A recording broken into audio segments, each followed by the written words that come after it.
Hope everybody is doing well on this particular Wednesday. It is Wednesday, January the 17th, 2024. I know a lot of people are getting excited about sports that are going on. As a matter of fact, I watched uh, maybe a day or two ago, my alma mater bounced back after a two-game skid. It was good to see Marquette beat Villanova and definitely see them in that skid. And hopefully they will do good when they play St. John's on Saturday and continue their winning season and all along those lines. But we did have a two-game skid. And like in life, you can have those skids and then you just try to bounce back and also play as a unit. That is something that is oftentimes talked about in the business world as well, being a team player, and we might be having some conversations around that as well. So definitely have some amazing guests that'll bring all kinds of insights into a number of things in their life and what's going on. And that is something that people are paying attention to is the sports world, just like they're paying attention to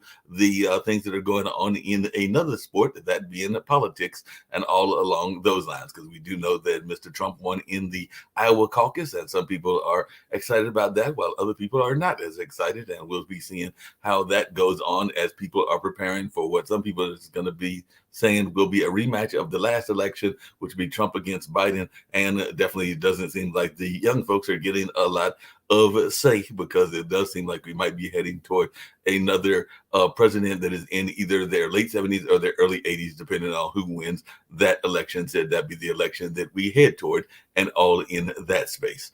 And then something else that is going on, at least here in Durham, North Carolina, where I'm based at, is cold weather. Because definitely, as I stepped out a minute ago to go to one of the corner stores, I noticed, and I actually noticed a couple of days ago as well, that they were asking us to keep our water dripping to protect from those frozen pipes. Because I think last night or yesterday we got down to 17 degrees, and I think tonight we might be getting down to 20. So definitely there is some of that freezing weather that is going on as well. And that doesn't always happen because we usually have very mild winters. And that's one of the reasons that I like North Carolina, that as well as being right here in the middle area, what we call the Research Triangle Park, where a lot of innovation takes place. And of course, having some great sports franchises, both a great minor league baseball team that a lot of people remember from the movie Bull Durham, and all in that space. But they've had some winning ways and having some great cultural art institutions, including some that I work at. Sometimes I'm even broadcasting from one of them, the Hayti Heritage Center, but today I'm broadcasting from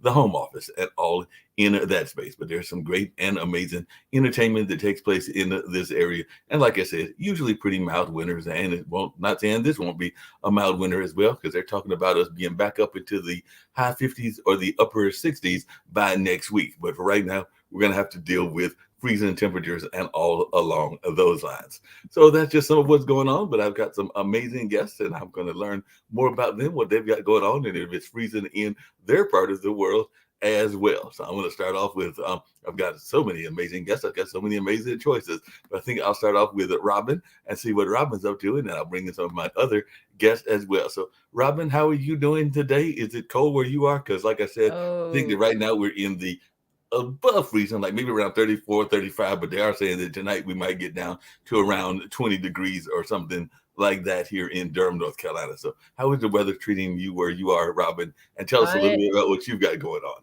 okay. I am in New York City and we are in the 20s and it is cold. I cannot tell you. We've had some mild weather and all of a sudden, bam, we were hit.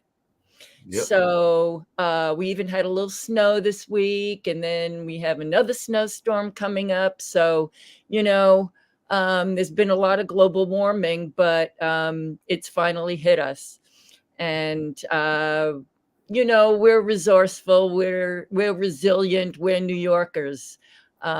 So Well, hey, that bring is it fantastic. on. That's all Yeah, I no can say. problem. That raises a couple of things that I was going to think about, and we can get into a lot of different conversations, including with some of our other guests and everything. But I know that a lot of people have this stereotype of New Yorkers being kind of hard and very rush. But I have some friends and even some relatives that grew up in the New Jersey area, and even some friends that are there in New York. And I actually find that quite often New Yorkers are a lot warmer and a lot more hospitable than some people might give them credit for, and all along those lines. But I just wanted your take when you hear about that stereotype. And I do know that even though supposedly we're out of it, that the pandemic definitely impacted New York City and a lot of those great New York industries, whether it's the finance industry or the theater industry or a number of other industries. But I just wanted your take on those stereotypes around New York.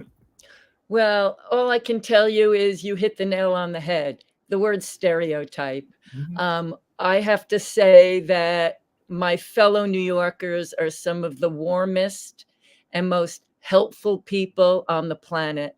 You know, once the pandemic, I won't say we know it's not over. It's far from over. In fact, we're getting quite a wave of COVID right now.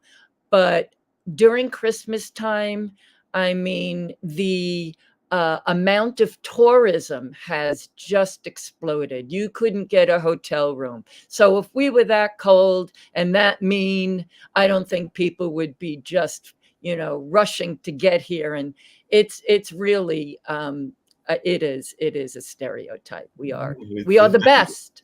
Yeah, it's definitely a stereotype. And like I said, I even had a friend of mine a long time ago. I'm a native born North Carolinian, born here right in the town that I live in now, Durham, North Carolina. But I have went to school in Milwaukee to Marquette and all along those lines, which I mentioned earlier when talking about college basketball and all in that space. But I've had a friend many years ago, maybe a decade or two ago, that felt that I had a New York type personality, and I was never sure what that exactly meant. I didn't know if they meant that I was driven or that I was very much into the culture, because I am definitely into the cultural arts and things of that nature. So I never quite understood what a New York type personality was, but they did say that I would fit in well in New York, should I ever decide to go there and move in a second or third act, as I'm now in my 60s and all in that space. So that's one of the things I was going to be curious about in talking to you, because one of the things I know that you are into, and there have been some new changes even in the model industry, because there used to be this stereotype that you had to be a certain height, you had to be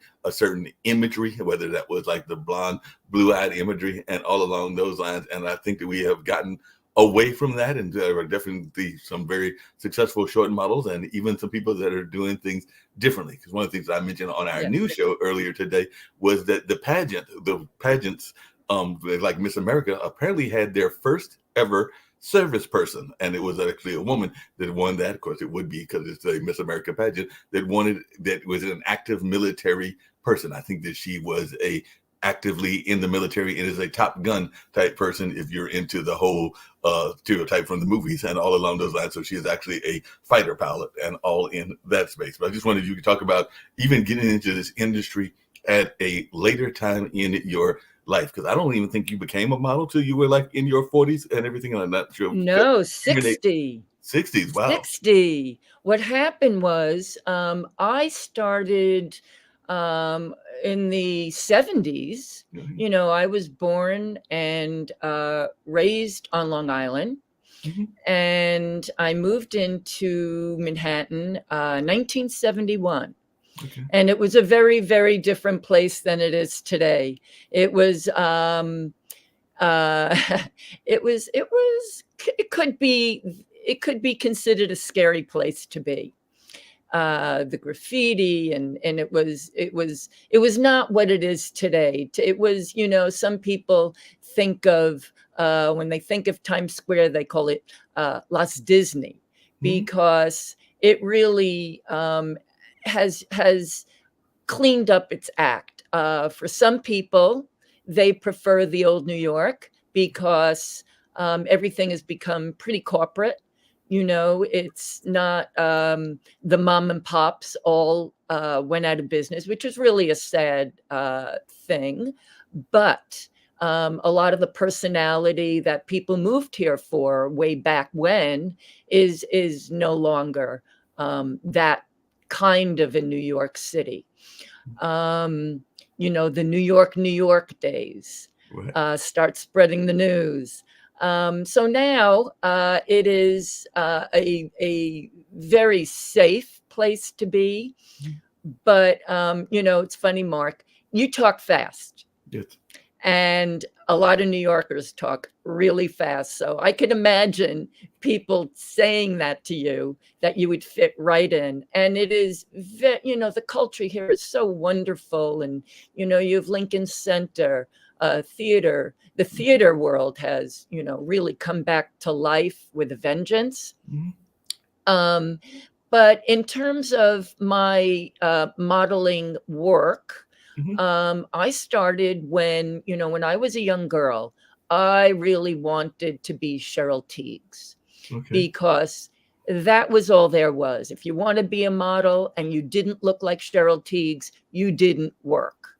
You didn't stand a chance. It was a very, very narrow field. It was the 1%, maybe less. And I really turned all those feelings inward. I felt very bad about myself Mhm. because I didn't look like that. And, that's really a shame. And it took me till I turned 60 to actually get into commercial modeling. Okay. And I also when I started my career, the two things I said was, I will never work with models because I was so intimidated, and all they Mhm. did was make me feel bad about myself. And I will never marry a photographer, but I did both. I married a fashion photographer and I worked with models starting in the 70s when I was a stylist, and models in those days became actors like Kim Basinger. Mhm. Right. And there was a TV show with Robin Williams called Mork and Mindy. I remember that And too. yeah, and Mindy was Pam Dauber, and she was also started as a model that I worked with. So, it was the Janice Dickinsons. Mhm. And I remember Patty Hansen, who ended up marrying Keith Richards. Wow. I worked with her when she first got her start. So, unless you were, a giant Mhm. and looked like the girl next door, you didn't stand a chance. No, it sounds like it. And one of the Yeah. things I was curious about, just along those same lines and everything, is that, well, a couple of things crossed my mind. One is that there was a very successful fashion individual from Durham, North Carolina. I actually did a event with him as they were honoring his ties here to Durham, North Carolina, that being Andre Leon Talley. So I was wondering if you ever Uh-huh. had the pleasure of working with him, and what your thoughts around his legacy as well, because he was definitely connected to that fashion world and Vogue and Oh a number of boy. other things. No, I never worked with Andre Leon Talley, but boy, what a force he was. Um, Amazing, amazing, or he, the editor of Vogue, and Mhm. he just really had an amazing career. I have been at different events with Right. him, but I never actually met him myself. But he was a force. No, he was definitely a force, and I did have the pleasure of meeting him once or twice and know some people that knew him from his school days, because I think he went to North Carolina Central University, even though I don't think he completed that course, but I do think he completed his work at the high school, one of our African American majority population high schools called Hillside. So I think that he actually completed his degree there and everything. But I have another friend named Jess Everhart, and Gary bringing some other guests as well. But she does this thing called reimagining after, I think it's the age of 40 and all along those lines. So she's got this whole both, she's done it as a podcast as well as a whole kind of workshop series and everything. So for those people that are thinking about reinventing themselves, because that's really what you did and everything, both what you did in terms of your own career and even some of the things you've done in conjunction with your husband, that great photographer, and all along those lines, what advice would you give to folks that are thinking about reinventing themselves? Maybe they've been in corporate America all their life, and now they've decided that they really want to go after that dance career that they thought that they wanted way back when they were like 20 or in their teens, and they want to do it now in their 50s and 60s. So what advice would you give to Yeah. folks that are thinking about reinventing themselves? Yeah, well, a lot of women, I also coach Hmm. women who want to get into modeling after 40. And there's a very similar story. These are women who started their careers before they got married and raised families. Right. And then they had to give up their careers once they got pregnant and started to have a family, and they're back. And the kids are gone and they're empty nesters, and they are reinventing themselves, and they're actually picking up from where they left off. Now, there are some who are picking up from where they left off, and then there are some who always had the dream. They said to me, if not now, when? And so I guide them. I help them. I work with them. There's a woman in LA who I've worked with for quite a while. And we started, she knew nothing about the business. She's 73, and she worked very hard. You know, it's different today because you have to, all the auditions, it's all, there's no in-person castings anymore. So you have to have a home studio, and she did it all, and she just got her first agent. Oh, wow. She just got her first Yes. Yes. And, you know, it's very exciting for me. It's, you know, I get such satisfaction seeing the growth. My husband and I also work with Getty Images, and we shoot a lot of older women and men for Getty. And just, you know, people who either haven't been in front of the camera before, or, you know, are first timers. It's such a pleasure to see the excitement and the growth, because of course everybody's fearful in the beginning and they're a little stiff, but that's to be expected. But my husband is a wonderful director.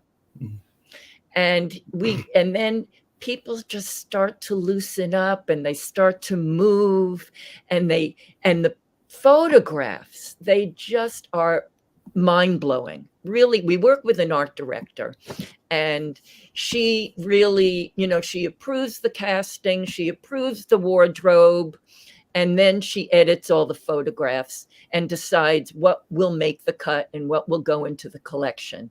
And I'm telling you, it is just so satisfying to see these women. Now they have professional pictures, and they feel empowered because they never knew. And I'm telling you, Mark, this is without professional hair and makeup, and the clothes are their own. It's about their personal style. And it's about real women, because women were not seeing themselves reflected in advertising. So that is what we decided we wanted to accomplish. We wanted to show real women. And my tagline is, when we're being real is your best asset. Because it's you definitely have to be real and everything along those lines. One thing that I know you oftentimes talk about, I'm gonna bring in one of our other guests, Richard Anderson, and everything along those lines, is this notion of work-life balance. And you are working with your husband, and you're even working in a area that has some historical ability, because a lot of people that study theater know what Tin Pan Alley is. And I think that y'all either are living and working in a landmark facility. And I do know about landmark facilities because the building that I sometimes am recording from, the Hayti Heritage Center, is a landmark building because it was a converted church. It was a historical African-American church that has now been converted to a performing arts center, and all along those lines. So I just wondering your thoughts around, one, the importance of preserving some of these landmark facilities, because a lot of times they can be converted into apartments. I know that even some of our tobacco buildings here in Durham are now apartment buildings, and they can be converted and reused as well. So just want your thoughts around that, because sometimes people will see a historical building or a building that has some historical prominence, and they'll be like, well, we can just go ahead and tear that, not understanding its historical significance. But I just wanted your take on that. Well, first of all, I'll tell you, these buildings were put up for sale. It must have maybe 10 years ago.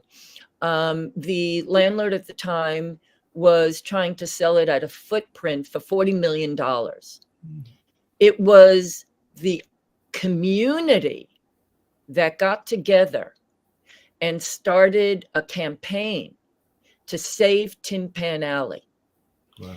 And that was really how the buildings got landmarked, because people were trying to landmark these buildings forever. I mean, this is where, Take Me Out to the Ball Game was written, George Gershwin.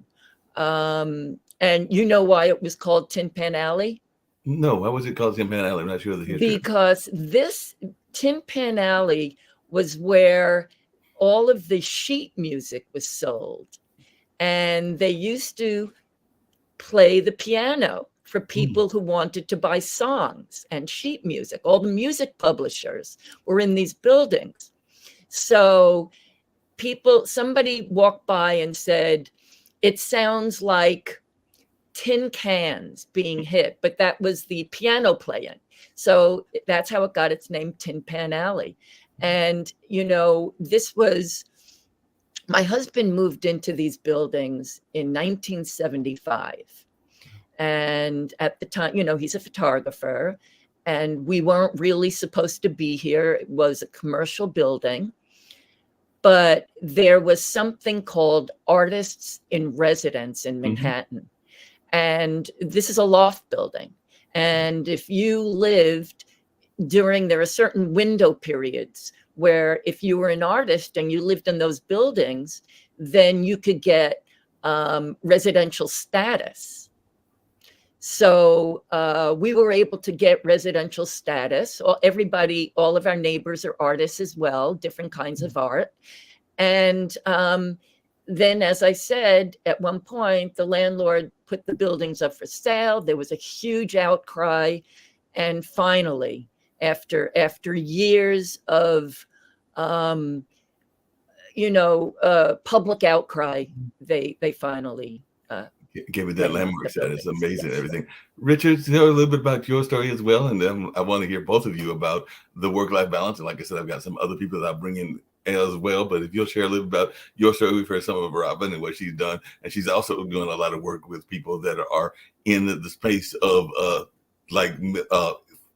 illness and all along those lines. So we'll get into some of that conversation as well, because I do know that she's done some work with folks that are dealing with various forms of disabilities and all along those lines, particularly around Alzheimer's and all in that space. But definitely, Richard, if you'll share a little bit about your story, because that's what we do at these online dinner parties. We learn about each other and learn and share life lessons learned and just kind of learn from each other. Sure. Yeah, I think I can speak to post-retirement. So we all have careers, and sometimes we make major changes in our life during our careers. And I had many different jobs and responsibilities in my chosen field, which was a laboratory director of clinical laboratories. So when I retired, I had no idea what I was going to do, except I really wanted to retire. So that was about 14 years ago. And I have a nice little pool bar out by my pool, and we're in California, so summers are nice. And so I started my retirement spending my afternoons out by the pool, using my bar. That lasted about 2 weeks. And I thought, it's time to go back to work, but I don't have a job. And so the first thing I did, my wife had been a teacher all her life, and we never really had an opportunity to travel very much. So we started world traveling, and we did that in fact, we're still doing it. So every year, except, even 2020, right at the beginning of COVID, we were down in Australia, New Zealand, and we came home to a lockdown in March of 2020. So that lockdown was the impetus for me to start something else. I couldn't, everything was closed down. We had a rough time. I think everybody had a rough time. So I started writing. I had been dabbling and writing before that. And I started writing. I wrote a science book because there was something I was passionate about. And I was frustrated by the fact that there's a very large segment of our population that has very little science background. We have courts and judges making medical decisions, and they have no background for that. They have no, in my view, they have no business making decisions on medical issues. This is up to to a different arena, basically the medical field and patients. So, and then just the general denial of established knowledge. So I was feeling, what can I do? I don't knock on doors. I don't do phone trees. I don't campaign.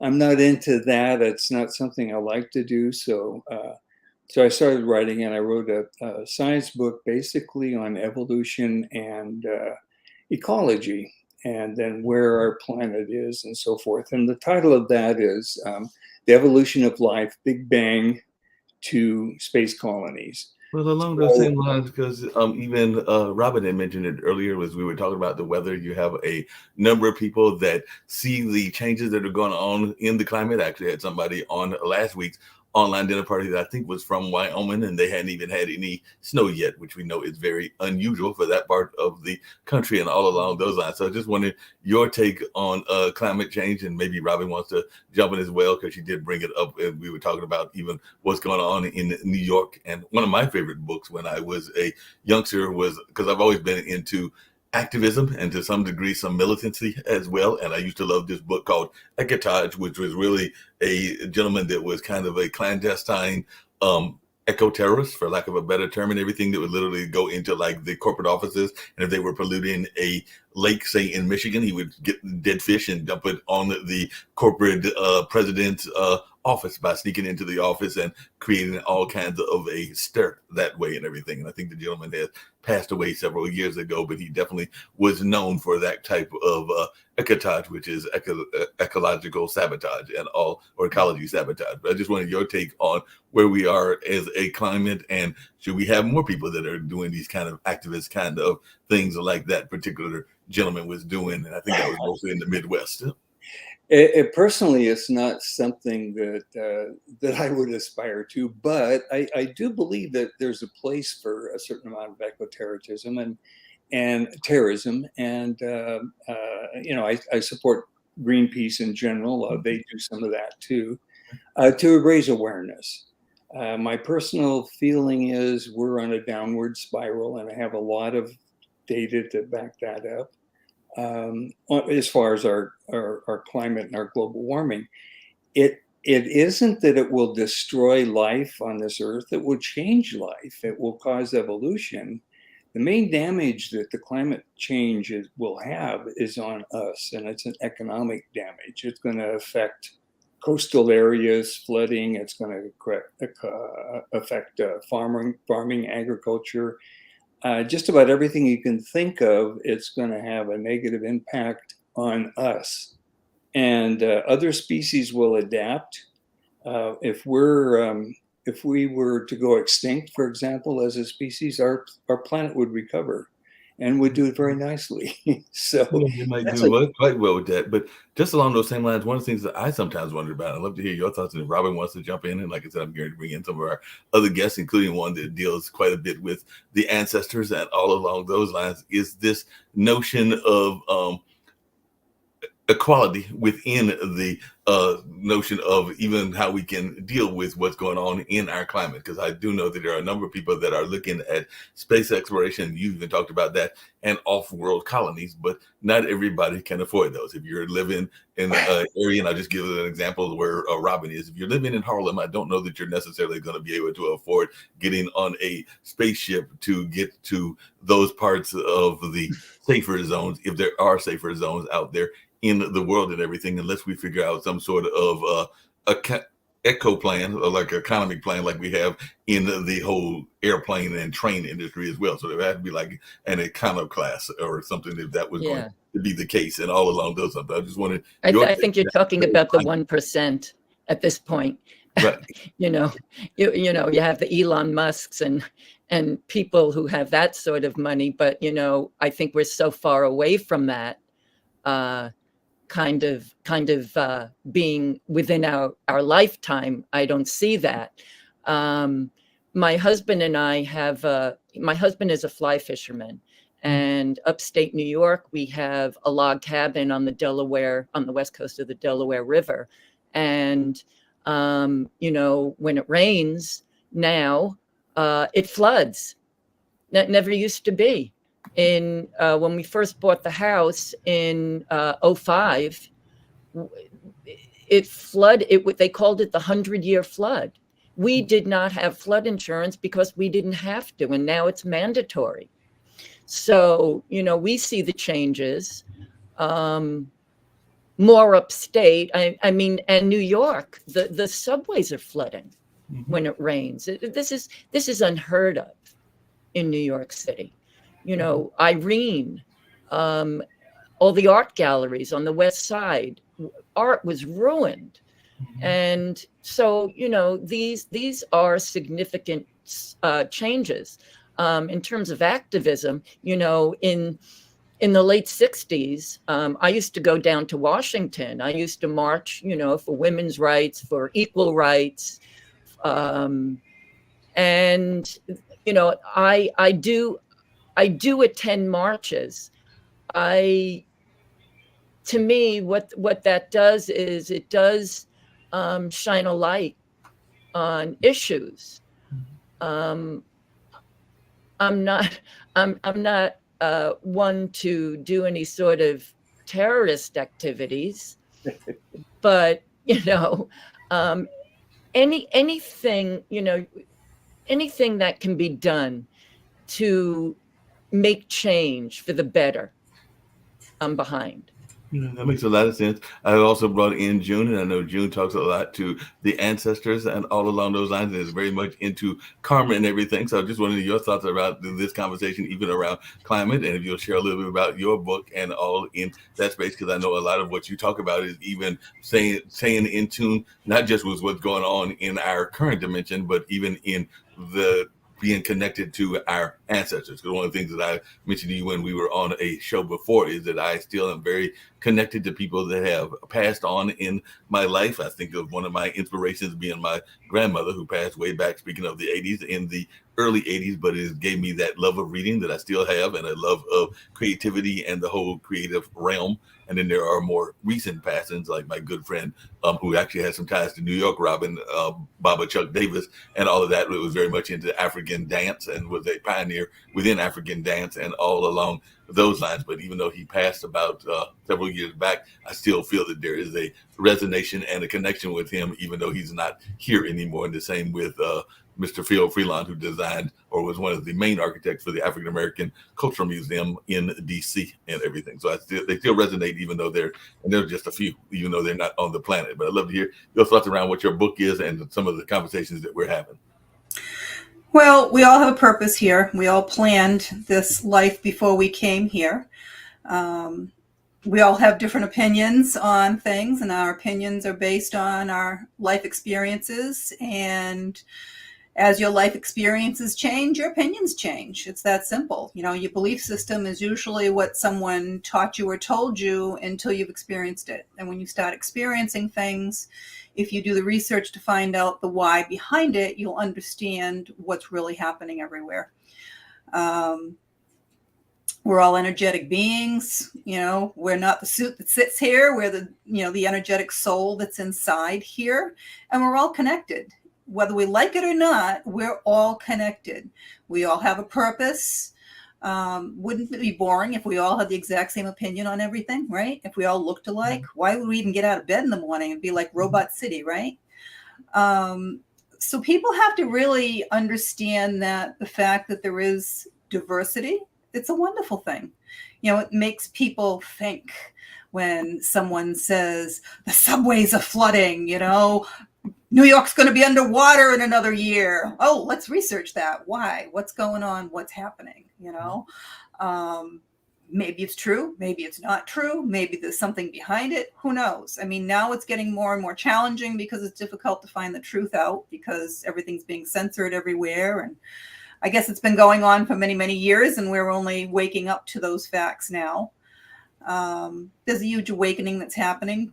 Most people are starting now to get in touch with the fact that we are more than just this body that sits here. As we age, I think more and more people, it's the old joke, I've never seen an atheist on a deathbed. And that's an absolute truth. I have never met an atheist on their deathbed.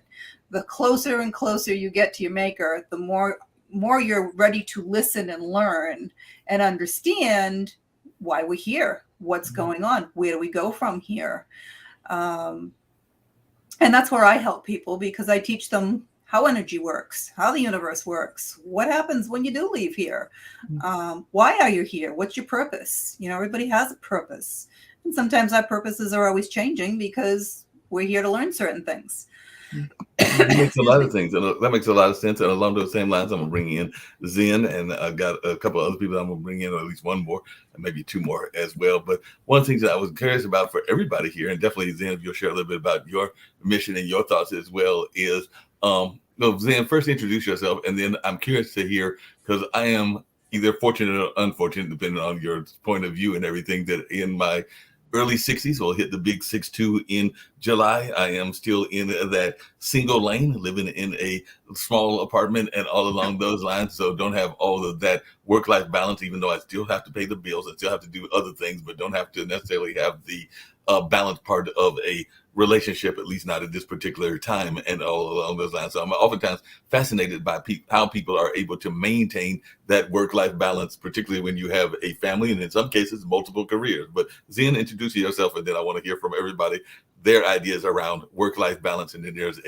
another topic that I quite often talk about on the dinner party that I'm also curious to hear y'all's answers about as well. I may bring in Wendy on that one as well, but definitely share a little bit about yourselves, Zen, and then I'm curious to hear from everybody about the work-life balance. All right. Well, you've already got my first name pegged. My last name's Benefiel, Okay. and which actually means good fidelity. And that was I was an orphan and adopted as early on, and was blessed with being able to look in the mirror and have to be good and faithful, right? So grew up in Indiana, had the experience of the winters there. I'm currently in Chandler, Arizona, which is a bit chilly and 54. So, not to rub it in, but one of the winters I had in Indiana was 77 below wind chill factor. Wow. So those kinds of things I do not miss. Career-wise, I've been in, I've probably had a couple of dozen careers, starting in the aerospace industry and music industry as a drummer, through coaching, teaching, just so many different opportunities to learn how to get people, places, things to work together better.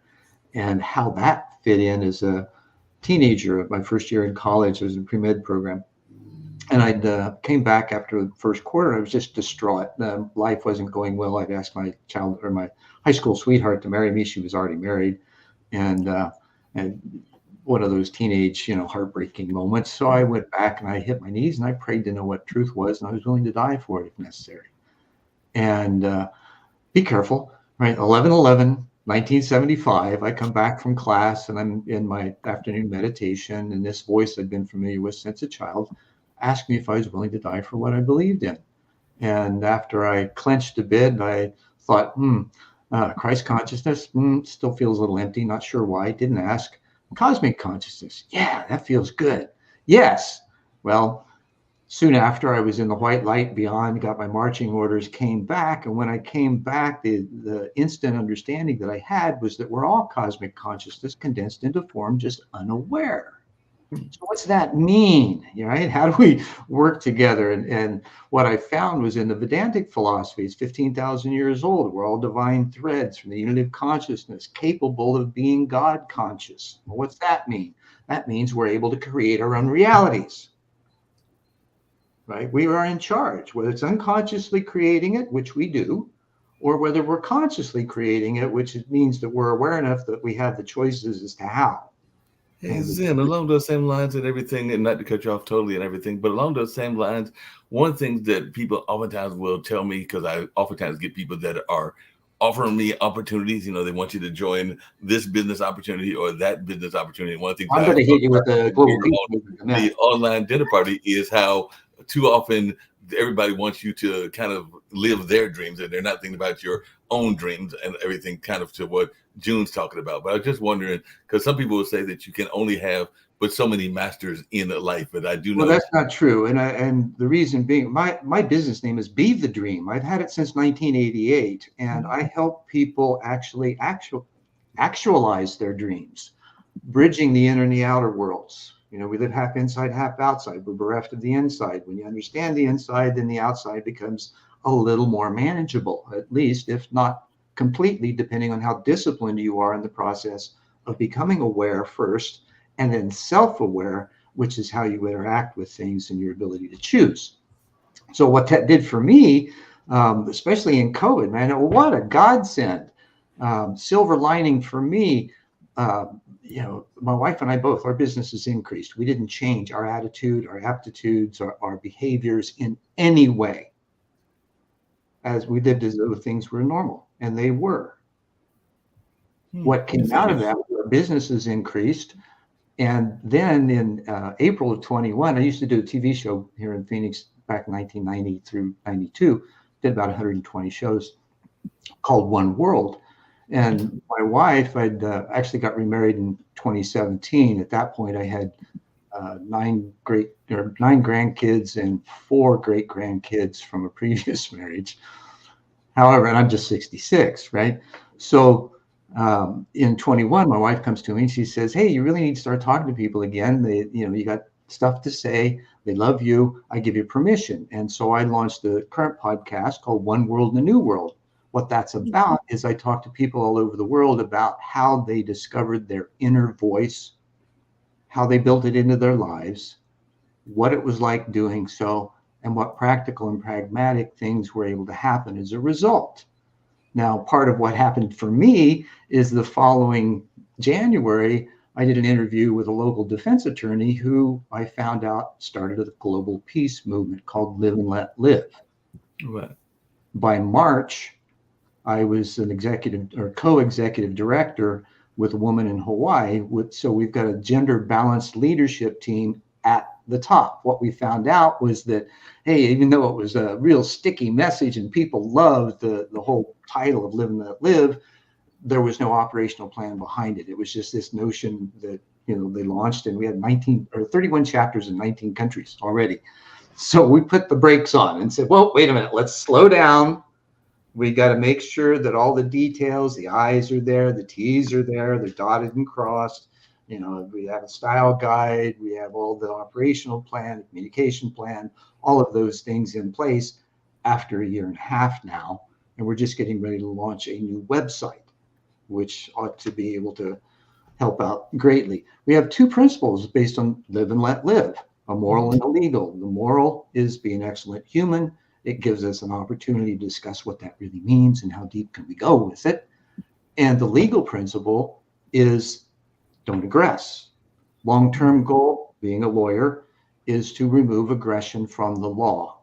Now that's going to take that real small, kind of in reverse, Robin, of the 1%, that probably even less than that, of people who are willing to step up and get involved in politics and legal realms. So we build the membership in order to flush those folks out. Then on the flip side of that, I also had Planetary Citizens in the background for over a decade.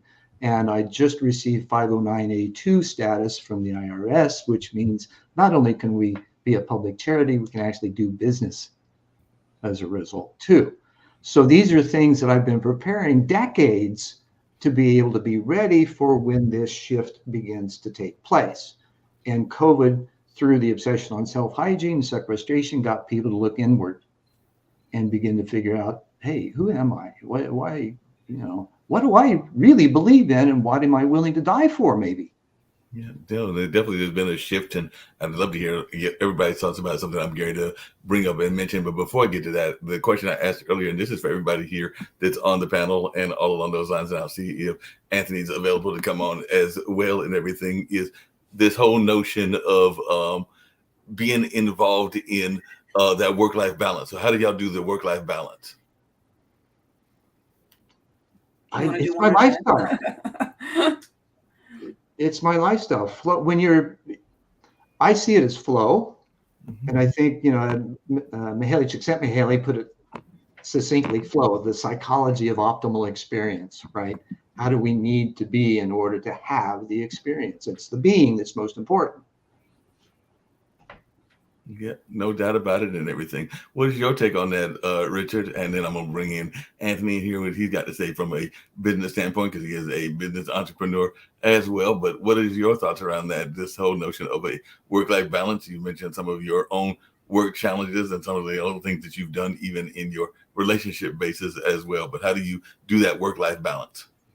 Well, I think we've been talking about what's the meaning of your life and who determines that. And my belief is that we work our whole lifetime trying to figure that out for ourselves. And by the time you reach my age, hopefully you've acquired some wisdom along that line.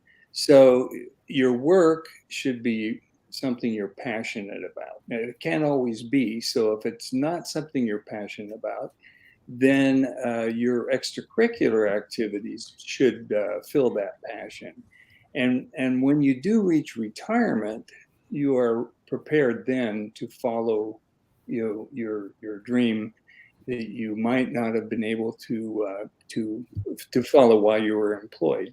So that's the blessing of that I feel of retirement. But if I may interrupt, Richard, and not that Yeah, retirement is a bad thing, I don't know what it is. However, isn't that a belief system? Yeah, everything is a belief system. Challenging it. Well, I mean, hold on a second. It's a belief system, but sometimes it's a forced belief system, because my mother was actually on the board of a bank, a small bank here in this area called BB&T and everything. And I remember that even though she's in her early 80s now, I want to say when she was around 65 or 70, they basically said, and she's just as sharp now as she was in that particular time in her age, that she had to step down as a member of the board because they had this age limitation. So sometimes it is a forced retirement and not necessarily a retirement that we want to do, because sometimes the society forces us to retire, even though, like I said, she was sharp and would probably bring some great insights to that particular bank if she had stayed on that board. Absolutely. Yeah, that's exactly right. Ageism is a problem in our society, and in other societies, in Asian societies, Eastern societies, a lot of times the older people are revered for their experience and knowledge, and we could use a little more of that in our culture. Yeah, there are people who become senile, but there are some very sharp seniors that have a lot to contribute. And that's, if you are in my position where you're a senior, you figure out what you can do to contribute, and you make that your reason for getting up in the morning. That makes a lot of sense. Along the same lines, Robin, you speak a lot about ageism, even in your own coaching and everything. So I'd love to hear your take on that, because like I said, when Mom told me that sometime back, and like I said, it's probably almost a decade or so ago that she mentioned that to me, I felt that was a slap in the face of her own abilities and all along those lines. I don't know that she necessarily felt that way, but I personally did, because I know how sharp my mom is and all along those lines. I just wanted your take around ageism, because it is a problem. Yeah. That's one thing that I talk about a lot in the modeling industry. Also, I find, it's wonderful to get old. It's wonderful when, I discovered all of the most important things in my life later on. When I was 60 and I told you I started modeling, and the Huffington Post asked me to write a blog for them. And I said, I'm not a writer. And they said, well, write something. And I said, okay, I'll write something, but somebody's going to have to, be a ghostwriter for me. And when I wrote it, they said, we don't want to change a word. And I thought, and I had a great time doing it. And I started writing, and it was totally by accident. I never knew I had it in me. And I think sometimes, at least for me, and what other people were talking about, I feel like you can design your own life. If there are things that you want and you're passionate about it, you can design it the way you want. There no more do we hear I wish. Mhm. It's more I can. My husband, as I said, he started out in the 70s as a drummer at CBGB's. I think everyone knows CBGB's. Yeah. And he started taking pictures. And he has, people there. He has pictures of Debbie Harry and the Ramones and Tom Verlaine. And I mean, anybody that was playing at CB's at that time. And he became a photographer. He switched from, being a musician. And now at 75, he went back to music. He, besides our photography business, he plays the bass, which he never played before. He makes music videos. We have our business together, our when we shoot. But then I have my own casting. Mhm. I'm 70. My casting, I always had a casting company, but I changed it just to focus on women over 40. Wow. Because these were women that were not seen. So I guess what I'm trying to say is, and what Richard was saying, age is not revered in this country, but all of my friends, all the people I know are doing amazing things over 50. Yeah. And along that same kind of line, Anthony, I want to get to you because you have got, when I looked at your resume, I'm going like, this man's got a podcast. He's got a number of things. I think you were even like some of the other guests in the science field and all along those lines. So I was trying to figure out, because people are going to ask me this, there are 24 hours in a day. And when I look at the various things that you are doing, you would need almost 36 to 40 hours to accomplish them and all along those lines. So I just wondered if you could share a little bit about the various things that you are involved in, because you are definitely a person that is doing multiple streams of income and multiple businesses and all along those lines. But I just wonder how you find the time to do all that, because that's another thing that people oftentimes talk about is time management and how to balance the time within the time frame of what society gives us with that 24 hours, especially when they're expecting us to sleep for 8. I know for a fact you can get by with 5 or 6, and in some cases I only get by with 4 or 3. But I was just wondering your take on these various businesses that you have had, because you start off in one field and now you're working on a multitude of fields. So if you'll share a little bit about your story. I'm not hearing you. So I don't know if you got to pop in and out, because I'm not hearing you. Yeah, Anthony, I'm not hearing you at all. Yep, Anthony, you might have to. Anthony, I'm not hearing you. He's not hearing you either. Yeah. Yeah. Headphone must be What unplugged. we have is a failure to communicate. You might have to go out and in, so I'll kind of communicate that in chat, because I'm not hearing them. But I know we did a test earlier and everything, so I'll put that in chat and all along those lines, and we'll see if we can't get that going and all Isn't along. technology beautiful? Yeah, technology is a wonderful thing, so we'll see if we Only can't when get it works. the voice going. Exactly. I was not hearing his chatting and all of that. So I'll write a note to him as I was bringing up some of the other questions. One of the things that I've talked about on this network quite often and everything, I'd love to hear everybody's thoughts around this. And I'll also check with Anthony to see what we can do to get him back up and all along those lines, is this notion of the imposter syndrome, or also us being our worst critic. I know, and I mentioned earlier my own status in terms of relationships. And I can also mention in work as well, because I know that there have been times that I have not gone for jobs because I was having that whole little inner conversation where there might be jobs that I was qualified to do, even in the event management space and everything. And I'd have that whole conversation about, yeah, you should go for the job. No, you should go for the job. You should go for the job. No, you shouldn't go for the job. And by the time you actually get to the person that is in charge of the job and ask them for the job, they're like, I already gave it to Joe or Sally or whoever the case may be. And I would even argue the same thing with relationships, because I know that there have been relationships that I've been in that I didn't necessarily need to be in, because I probably went with too much into the frill and the beauty of the shining object or all along those lines. But there have been other relationships that I talked myself out of even asking the young lady for the date, the first date and everything along those lines. So I know we can have those conversations. Shiny objects are great. They're just temporary and transitory. And you got to remember that. Enjoy them for the moment and let them go.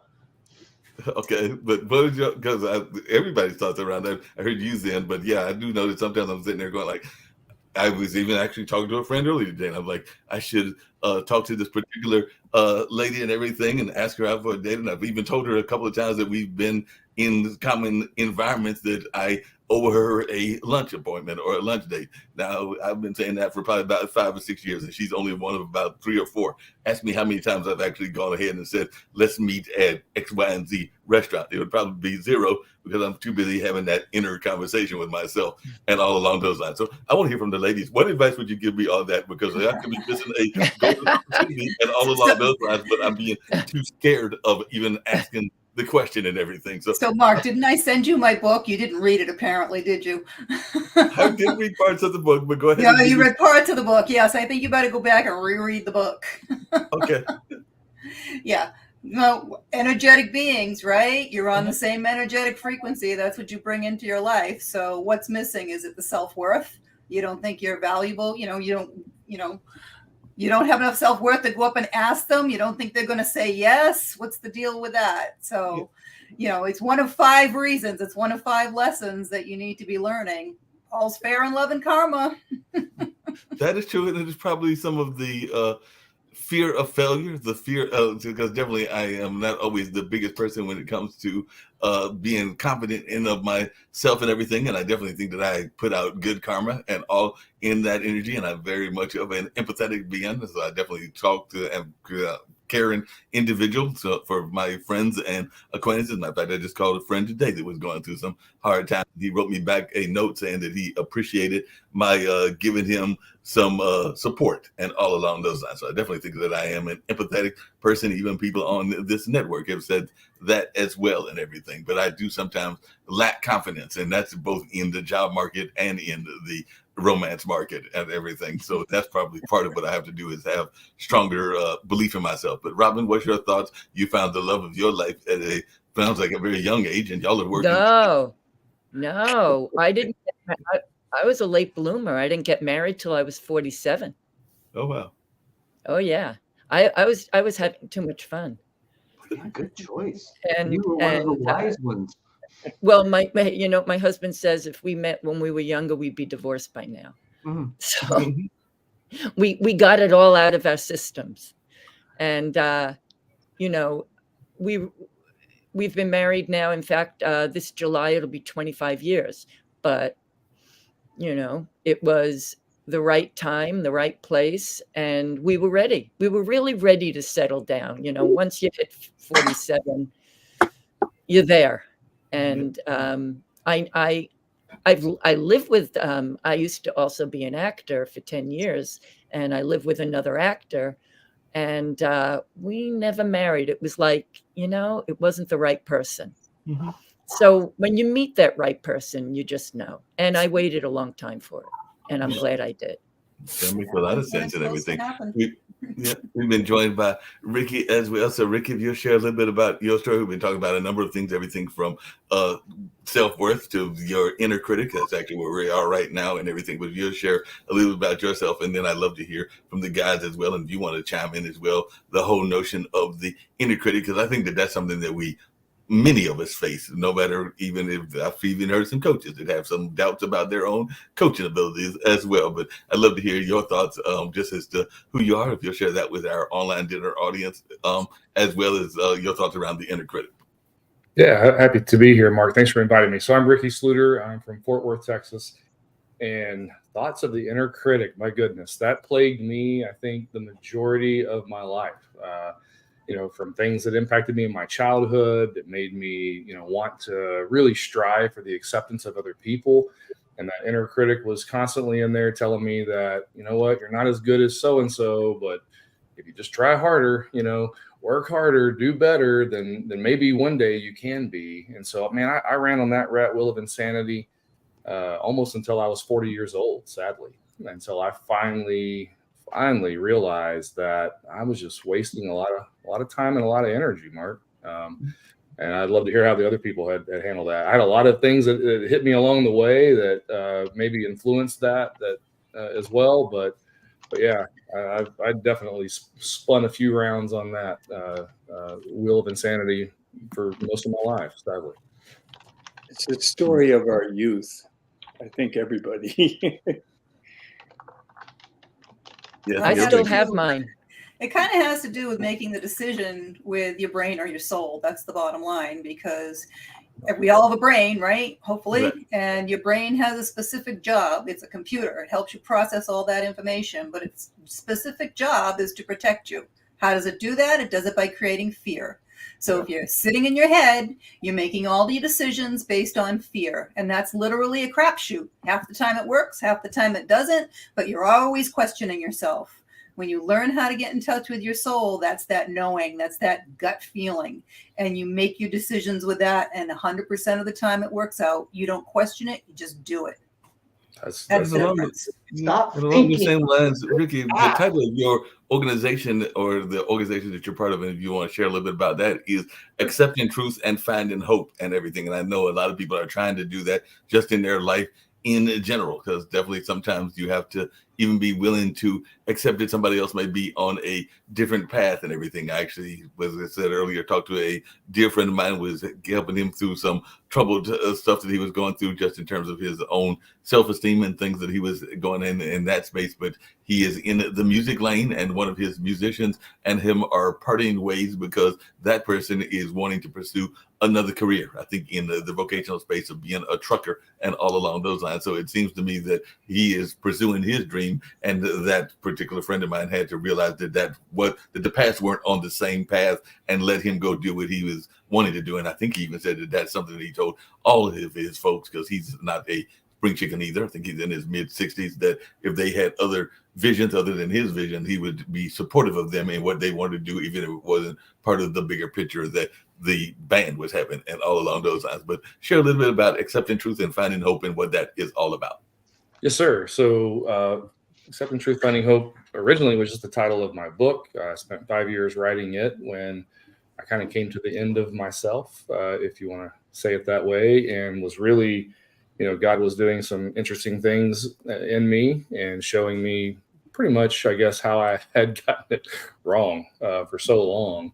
And to June's point, I was up in my head a lot. And even though my faith is important to me, I won't push that on anybody else. But, when it came to the whole idea of accepting truth, finding hope, what I was doing is that I was going around knocking on hearts' doors, seeking who would let me in. And the moment they let me in, they let me down. And then I'd go do it again. Right. And I'd spent most of my life as a police officer, and that identity, my first name became detective. Whether it should have or not is a different story, but I allowed that to really define me for those 10 years. And, my security was wrapped up in the temporal things. And I thought my purpose was to just go chase down bad guys, put them in prison, And when God took away that career from me, I was lost. I had no idea who I was. But at the same time, he had miraculously healed my daughter 3 times. That changed the entire trajectory of my life, because I began to go, okay, hang on a second. I didn't grow up in church. I really just thought you were just a big angry meanie who wanted to thump me off the marble. But now I'm starting to see that I've had it all wrong about you. So I really began this quest. And that quest, was I want to know who this God is. And during that 5-year period when I was writing my book, it was in that moment where not only was I really learning more about him, because I'd spent 20 years trying to know him, but I really began a relationship, and I really began to unpack these 4 words that he gave me. And those 4 words were acceptance, identity, security, and purpose. And he told me, that's what I want you to go teach people, that, most people do it the way you've done it, son. You've gone around seeking that acceptance, but it's not for you, right? Acceptance is not for you. I already accepted you. You're to offer your acceptance to me. And when you do, I'll show you who you are. And from there, I'll show you where your security lies and the many purposes for which you were created. And so that's what I do now. I help people to kind of unpack and dig up the roots, if you will, of some of these lies. There's something called the anatomy of a stronghold, where when you buy lies, you form improper belief systems, and then you begin to act out, right? You have behaviors that follow that. And, I work with folks now who are kind of caught up in some of that. I always try to figure out, all right, what lies did you buy and how early on did you buy them, right? Mm-hmm. And how can we start pulling those weeds out of your garden of your mind so that you can start realizing that crap doesn't control you. It sure as hell doesn't define you. But if you spend all your life driving down the road, looking in the rearview mirror, how many times are you going to crash? Right? All the time, right? You're going to crash all the time, like you said. But one of the things I was curious about is definitely a lot of people, particularly in certain fields, are defined by those jobs. I actually have a cousin that is a GBI officer, and I have some friends that are both police officers and a detective. And you are right, a lot of times they are known as detective so-and-so, police officer so-and-so, fireman so-and-so. Ironically, I have a friend that I work with that we do a Road to the Apollo, so we take winners up to that world-famous Apollo Theater up in New York where Robin is, and all along those lines. And his first name is literally Captain, and I don't know what his parents were thinking about, because as best as I can tell, none of his folks that were like immediate generations were named captains. Like, he was not a captain in the military. His dad, I don't think, even though his dad recently passed, I don't think served in the military. And I don't even think his grandfather served. So if they served, it was like maybe 3 or 4 generations back, but they've been named captain because I think he's like a 3rd or a 4th and everything. And a lot of times that even becomes part of the conversations. People are like, captain of what? Because he even has to tell them that I'm not, even though I'm a veteran advocate, because part of what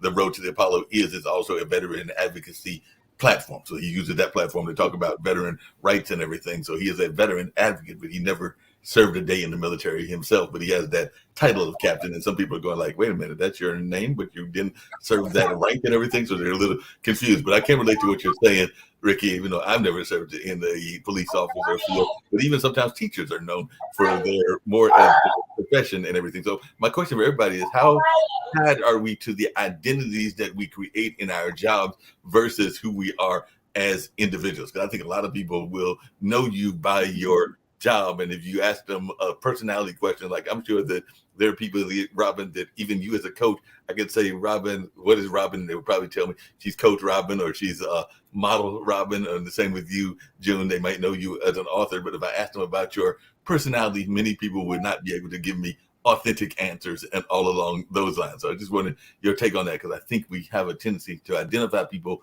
by their careers. Well, they say people reinvent themselves and change their career on an average of 5 times in their lifetime. Mm-hmm. Okay. And when you truly get in touch with your soul, you realize, again, we're not the suit that sits here. We're all actors, Robin. This is what we do. You're playing a role here for the existence that you're here for, which is literally the blink of an eye when you look at eternity. We are literally playing a role here. And it's the role you chose to play, whatever that is. This life, whether you believe it or not, you planned it. So you've got nobody to blame but yourself. And the only choice the universe really gives you is whether or not you're going to delay the lessons that you're here to learn. It's that simple. And we can delay those from lifetime to lifetime if we choose. That depends on how stubborn we are. Or, we can very easily learn those 5 lessons in this lifetime and have the most amazing experience here than you can ever imagine. But June, along those same lines, and I want to hear from other people as well. But along those same lines, I do know that I definitely believe that, because I do believe that in reincarnation and even coming back into another lifetime and all along those lines. And not everybody believes that and everything, but I do know that sometimes, even as I mentioned, some of those bad relationships that I've had and all in that space, I'm sure that some of those lessons were lessons that I was supposed to have learned back in, say, the Roman era, or back in even the ages of the Egyptians and all along those lines. But for some other reason, maybe I'm just stubborn, or maybe my soul is just stubborn. Those are lessons that I haven't quite gotten. Maybe Or I'll are do they areas next where time you around. are they possibly areas that you don't love yourself enough yet? Because what we're talking about, self-love, Right. right? Self-worth. Unconditional self-love first. And if we can't do that, then we're incapable, because we're missing something if we try to love another without being in that. And you'll keep repeating the same type of relationship with the same type of people until you learn that lesson. And that's what a karmic relationship is, technically. And once you learn that relationship, it ends immediately. Yeah. That's the reality. My twin flame finally showed up at 59. I met her at her Kundalini yoga teacher training graduation. Woman, and she's from St. Petersburg, Russia. My life's about harmony among people and planet. The USSR was supposedly our arch enemy. Here's Right. you know, paired with one from there. What an opportunity and gift. Not only were there cultural differences that we were able to work through deep discussions and some trying moments, I got to say, but there's also this masculine and feminine dance and balance and on levels not just intimate but cosmic in scale.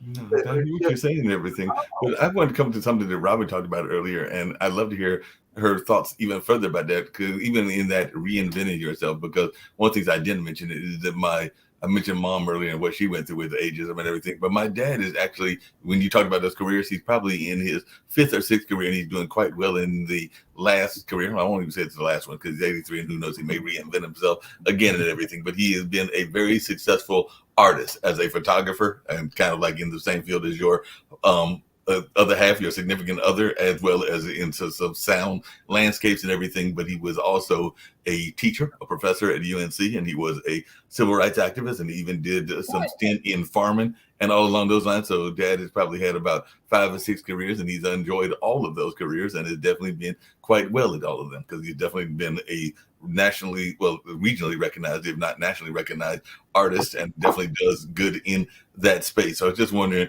how many of these careers, because I think some people are afraid to leap into another career because they have gotten comfortable with whatever their first career was, and they don't have the same kind of wherewithal that my dad had, because definitely I think dad didn't even learn art until he had interest in art with a child and as a kid, but in terms of actually concentrating on it, developing the skills in it, I would say he was probably a little bit younger than I am now. So he might have been in his 50s, if I remember it correctly, when he first got involved in art, and now he's in his early 80s. So 50 or 60, he might have been close to my age now that I think about it, but it was definitely in his later years that he decided to go full-heartedly into the arts, and it's done quite well in it, and it's even been part of some art collectives and all in that space. So I was just wondering your thoughts around it, because I think some people, when they get a certain age, they're like, well, I can't do that. And ironically, his girlfriend and they've been together almost as long as my mom and him were together, so actually longer. He's been with his other half for probably about 25 Mark, I've got a 10-piece pearl export. But she is a dancer, and as a dancer, she's doing some dancing in like her 70s or 80s and everything. And some people are amazed that she's still doing the dancing at that age, but she's dancing, and sometimes even with people of different age range. So your take on that? Age is in your mind. It's not in your body. Yeah, that's true. I think, first of all, I never had a linear career.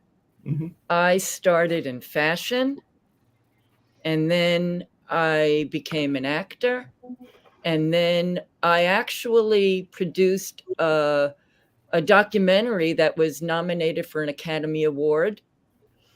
Then it wasn't until I was 50 that all of those things that I had done actually came together when I became a print producer for advertising, because I needed all those hats that I wore before. And yet, because in my family, I didn't have one job. Like, my sister was a scientist, and she was a PhD, and she was looked upon in, she was revered, but I was not, because I had I was seen as being too flighty. But, for me, it was connecting the dots. One dot led to this dot, led to this dot, led to this dot. And then the getting into the advertising, and it was like, I'm home. Right. And, I think for me, it's all about, that's why I say with age and wisdom and freedom. Age gives you freedom, and the life experience, when it all comes together, it's like, wow, it's exciting. And again, what I was saying is that the women that we shoot with, and the women that I coach, these are, they've waited their whole lives. The kids are gone, and boy, they just like attack it with gusto, and it's so exciting. And that's why it's to me, it's so crazy, the ageism that goes on, and what happened to your mother. Yeah. I mean, it's what Richard was saying. We don't revere age in this country like other countries like Japan. Mm-hmm. We chose to be here. We chose to be born here and live this experience. We could have chosen next time to go live in Japan and be born there. And that's the experience that you'd have, right? Yeah. But along those same kind of lines and everything, and I hear what you're saying, Joan, but along those same kind of lines, because two of you have mentioned it, and this is something else I wanted to get to in this conversation at this dinner party, is the importance of health and the importance of the way we treat health, and particularly as we are going into that aging space. Because I think you, Ricky, mentioned that it was the situation that happened with, I believe it was your daughter, if I remember hearing correctly, and all along those lines. And I know that, Robin, you dealt with some people in your family that have dealt with dementia. I've actually got relative members actually lost a aunt to MS, and my own brother is dealing with that now. And ironically, it's kind of that karma you were talking about, June. He used to be the one that would tease his aunt about the MS, and it was just playful teasing, but karma kind of like bit him in the backside, because definitely karma came back around and gave him what he used to tease her about, because he'd be teasing her about how she was being stubborn and she wasn't doing this or that, and in terms of being involved in the treatment and the way that she needed to be going on. So he was doing it in a playful manner, and I'm not saying that was a negative. He did, and she was laughing at it, laughing with him about it. But ironically, about a year or two ago, do that with my mother. He got a diagnosis, and he had the same thing that he was teasing her about. So it's one of those kind of like what goes around comes around. Instant karma. Yeah. My mother-in-law is 90. She's Russian, doesn't speak any English, blind in one eye, can't see out of the other, she thinks, because of the dementia, and yet she can read what's on the TV. So in Russian, of course. But the playful thing, the attitude, because they're just childlike at that point. So it's a playful attitude to just be with them and do what you can to support them in whatever way you can. She went from being in the backyard picking up leaves for 6 to 8 hours by herself, even in the 115-degree heat in the middle of the summer here. I just thought it was absolutely ridiculous. And yet she continued to do so, healthy as a horse, right? Mm-hmm. So now she's at the point where she's barely getting out of bed to just eat and go to the bathroom, and minimal conversations. And she spent a lot of time in dream time, which I'm hoping that we're both hoping actually that's helping her to get ready for the transition, because it can be quite taxing. Yeah, but Robin, along those same lines, and that's why I brought it up earlier, because like I said, I had other members that had Alzheimer's, and even some that were dealing with dementia that have passed on, like a great aunt and others. But I sometimes think, and even some of the founders of this network feel, that we don't do enough in terms of addressing healthcare and all along those lines. And we had some other guests that even talked about how they didn't feel that some people that were needing treatment, there was too much of that corporate health kind of model that we're in now. Pharmacology. We've done a lot of work in the dementia field. So I was wondering your thoughts, and I definitely want to hear from Ricky on the opposite generation, because I know he was dealing with more with the kids than you were dealing with folks that are older. But I just wanted to hear your thoughts around the way we care for those with dementia. And I'll just give an example. I sometimes think that sometimes in medicine, we're afraid of the diagnosis. You're talking about that, June, early and everything, because I actually have, for all my fast talking, I actually have what is a form of dyslexia. It's called dysgraphia. I was not diagnosed with it until I was well past my beginning journalism career and all of that stuff. I want to say that I went to Goodwill and was probably diagnosed when I was in my 30s and all into that space. But it was and it's part of the reasons that certain things were going on both college and in high school, because I only had decent grades, not great grades, but I consider myself a relatively intelligent person and all along those lines. But it wasn't diagnosed until I was well into my adult years. And I've even seen that with some of the dementia stuff. But your thoughts around the healthcare and how we treat those with dementia? Well, my experience actually with dementia, my mother-in-law died of Alzheimer's. And as I said, I used to be an actor. And one day I was at the Screen Actors Guild, and I was at a group meeting, and somebody said something about they were looking for actors to work with other actors who had dementia. And in a creative space. And I thought that was fascinating. So I got heavily involved in working with different actors. And I became what was called a creative caregiver, where we would create whatever the project was. Now in New York, there's an amazing amount of resources, free resources at the museums. The Metropolitan has a program for people with dementia. All the museums, if you have dementia, you can get in free, because art can play art and music, by the way. Music is the last thing to go. And that is the way that you can really get through to somebody with dementia. There's another one of the churches has a program where they have a singing group for people with dementia, and it's called the Unforgettables. And it's really, really beautiful. So I don't know it from the healthcare perspective, but I do know it from the creative perspective and how the arts can make a difference. I used to work with people. I remember one woman who used to be an editor for Vogue, and we used to create collage through family photographs. It was a way to reach people. Every single person I worked with who had dementia loved looking at family photographs, just sitting there entranced. And I would print them, we would cut them up, and we would make collages. And really, that was my experience.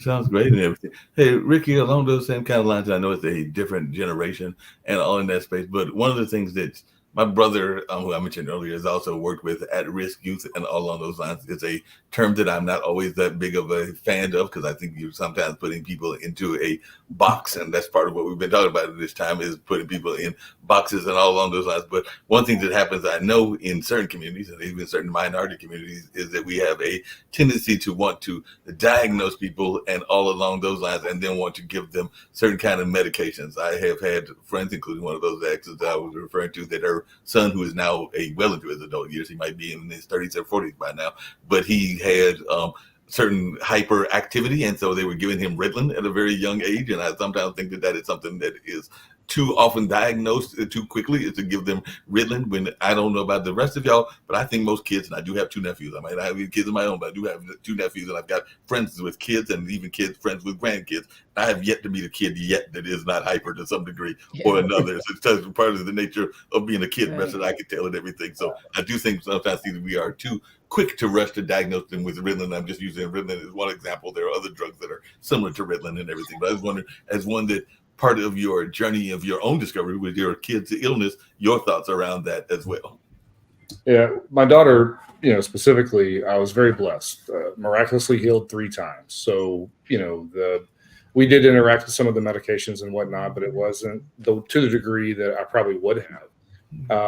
But I will say this, the thing that I struggled with when I finally did seek mental health help for PTSD from, hellacious childhood plus law enforcement, is that the first thing they wanted to do was push drugs down my throat, right? Take this, take that. And it didn't help me. It made me feel worse. And then the system was set up to really say, well, Ricky, how does that make you feel? Well, it makes me feel like shit. That's how it makes me feel. Like, what are we going to get to solving the problem, right? I don't want to just sit here and talk about stuff. I want to find a solution to this. And then I didn't get that. So I abandoned that model. And what I started realizing on this pharmacological situation is that if we go back in time, and this touches on, June, when I first entered the room, you brought this up about the soul level stuff. 1962, a very important thing happened in this country. Prayer was removed from the public school system. At the same time, ironically, the psychiatrist in that community stopped saying that hopelessness and depression and the such like that was a soul level issue. They had always said that soul level. They then pivoted and said, no, it's a chemical imbalance in the brain. Now, 10 plus years ago, they proved that's not true. Yet Big Pharma continues to make $170-something billion a year on SSRIs for that very purpose. But if medically it's not true, why are we doing it? Well, it's the money-making machine. It's all about the money. It's all about the money, honey. Profit is the people on planet. And now let's talk children, like you brought up. Oh my God, we were not created. You just saw my son. He's 3. He's almost 3. I'm 48. My son is almost 3 years old. That's evidence God has a sense of humor. And he's not equipped to sit in a classroom for 8 hours, nor is any other child. That's not who they are at that age, and to start pushing pharmacology down their throat that's going to alter their brain chemistry. That's where the chemical imbalance comes from, is taking these damn medications. And it's just unwise. This is I agree with you on that and everything, but I was during the pandemic, and I need to get back in touch with him and everything because he had some ties to California. I forgot which one of y'all was there in California, all along those lines. But definitely, that being said, I connected with a gentleman, and we had actually connected before because I knew him from his haiku efforts. And he performed here in Durham, North Carolina, and some other places that I know as well. But he is very much connected to the George Lucas machine. So, ironically, through Clubhouse, he created a audio theater group called the Funky Eye Puppets and everything. And one of the things that IPC, you can find him on Instagram and other things, talks about, and all along those lines, is this notion of childlike wonder and how sometimes we are so busy once we become adults wanting to do the adult thing and do the whole adulting thing that we forget that childlike wonder. And he would try to get us to turn that off a little bit and to get back into our childlike wonder as we were performers and everything. So I need to get back in touch with him and see if I can get re-engaged with that group, because he's doing some things even in animation and a number of other things now that we are supposedly more and more out of the pandemic, even though I do agree with what some of y'all said that we're not totally out and all in that space. But everybody here on the panel feel that that's something that we don't do enough of, is tapping into our own inner child. Thinking about things that we don't tap into. Let me offer this in relation to what Ricky had just said. I taught high school for a time, and I taught 2 years with an emergency cert for special ed. 1 year of that was in a self-contained classroom where the kids were all on some kind of cocktail. Mm-hmm. And there were several that I had conversations with their parents with to have them not take their medication for a bit because they were listless in the classroom.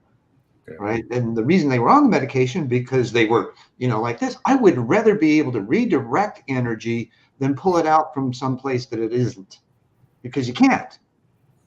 So when they got off their meds, what was surprising was that with how I was able to work with them, and who knows why or how, I just enjoyed the process and I knew that there was a way to do so.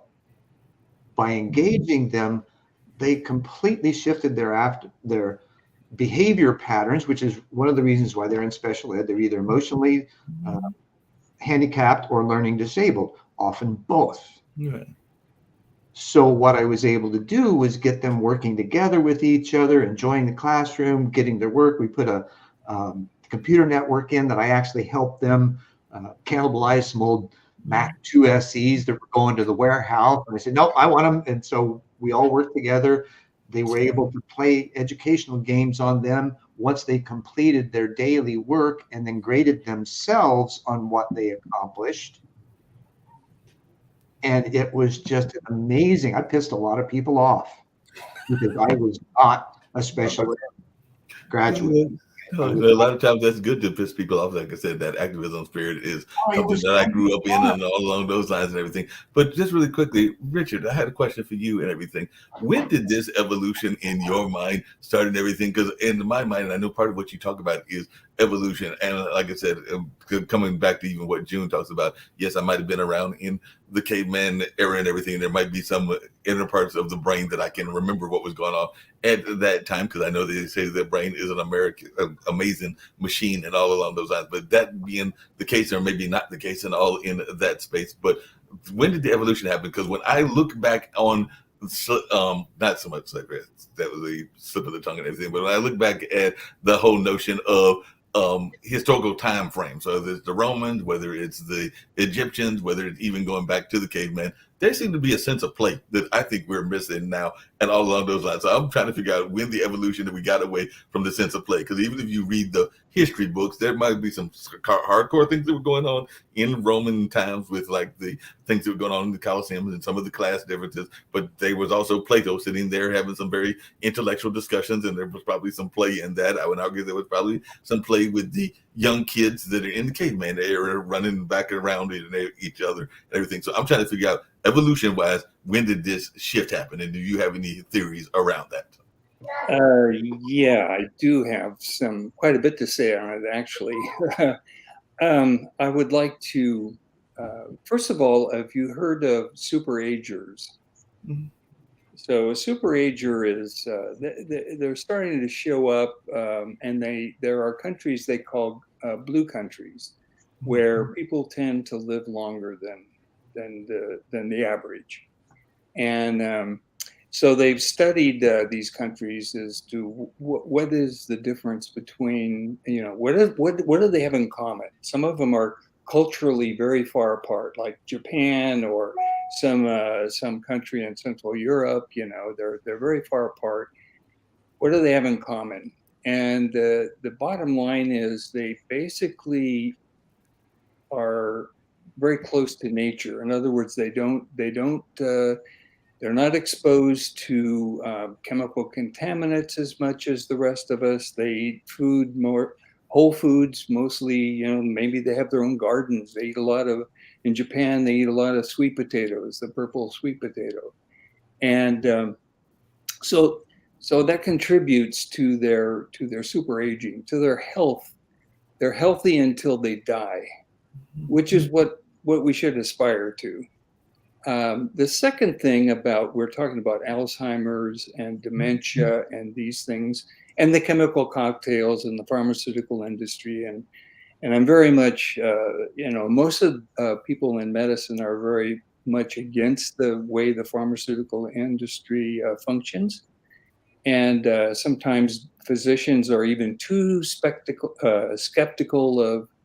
of what they're coming out with. Pfizer was making a big push for RSV vaccinations, and a lot of the medical field was saying, hey, it's not necessary, and it's probably a good thing. They've been working on it for years, but they charge phenomenal amounts of money for these things. Mm-hmm. But when you get into the functions of the brain, there is a chemical balance that's needed.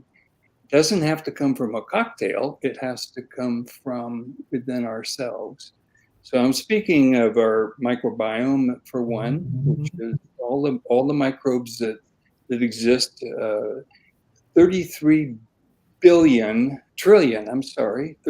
trillion microbes live with us, are part of us. We have 30 trillion of our own cells, so they actually outnumber us. Woohoo, we're trillionaires. Yeah, we're trillionaires. So the microbes of the gut produce 90% of the serotonin that is used in our brain to make us feel good, give us a mood elevation. If we didn't have those microbes, we'd probably be pretty depressed.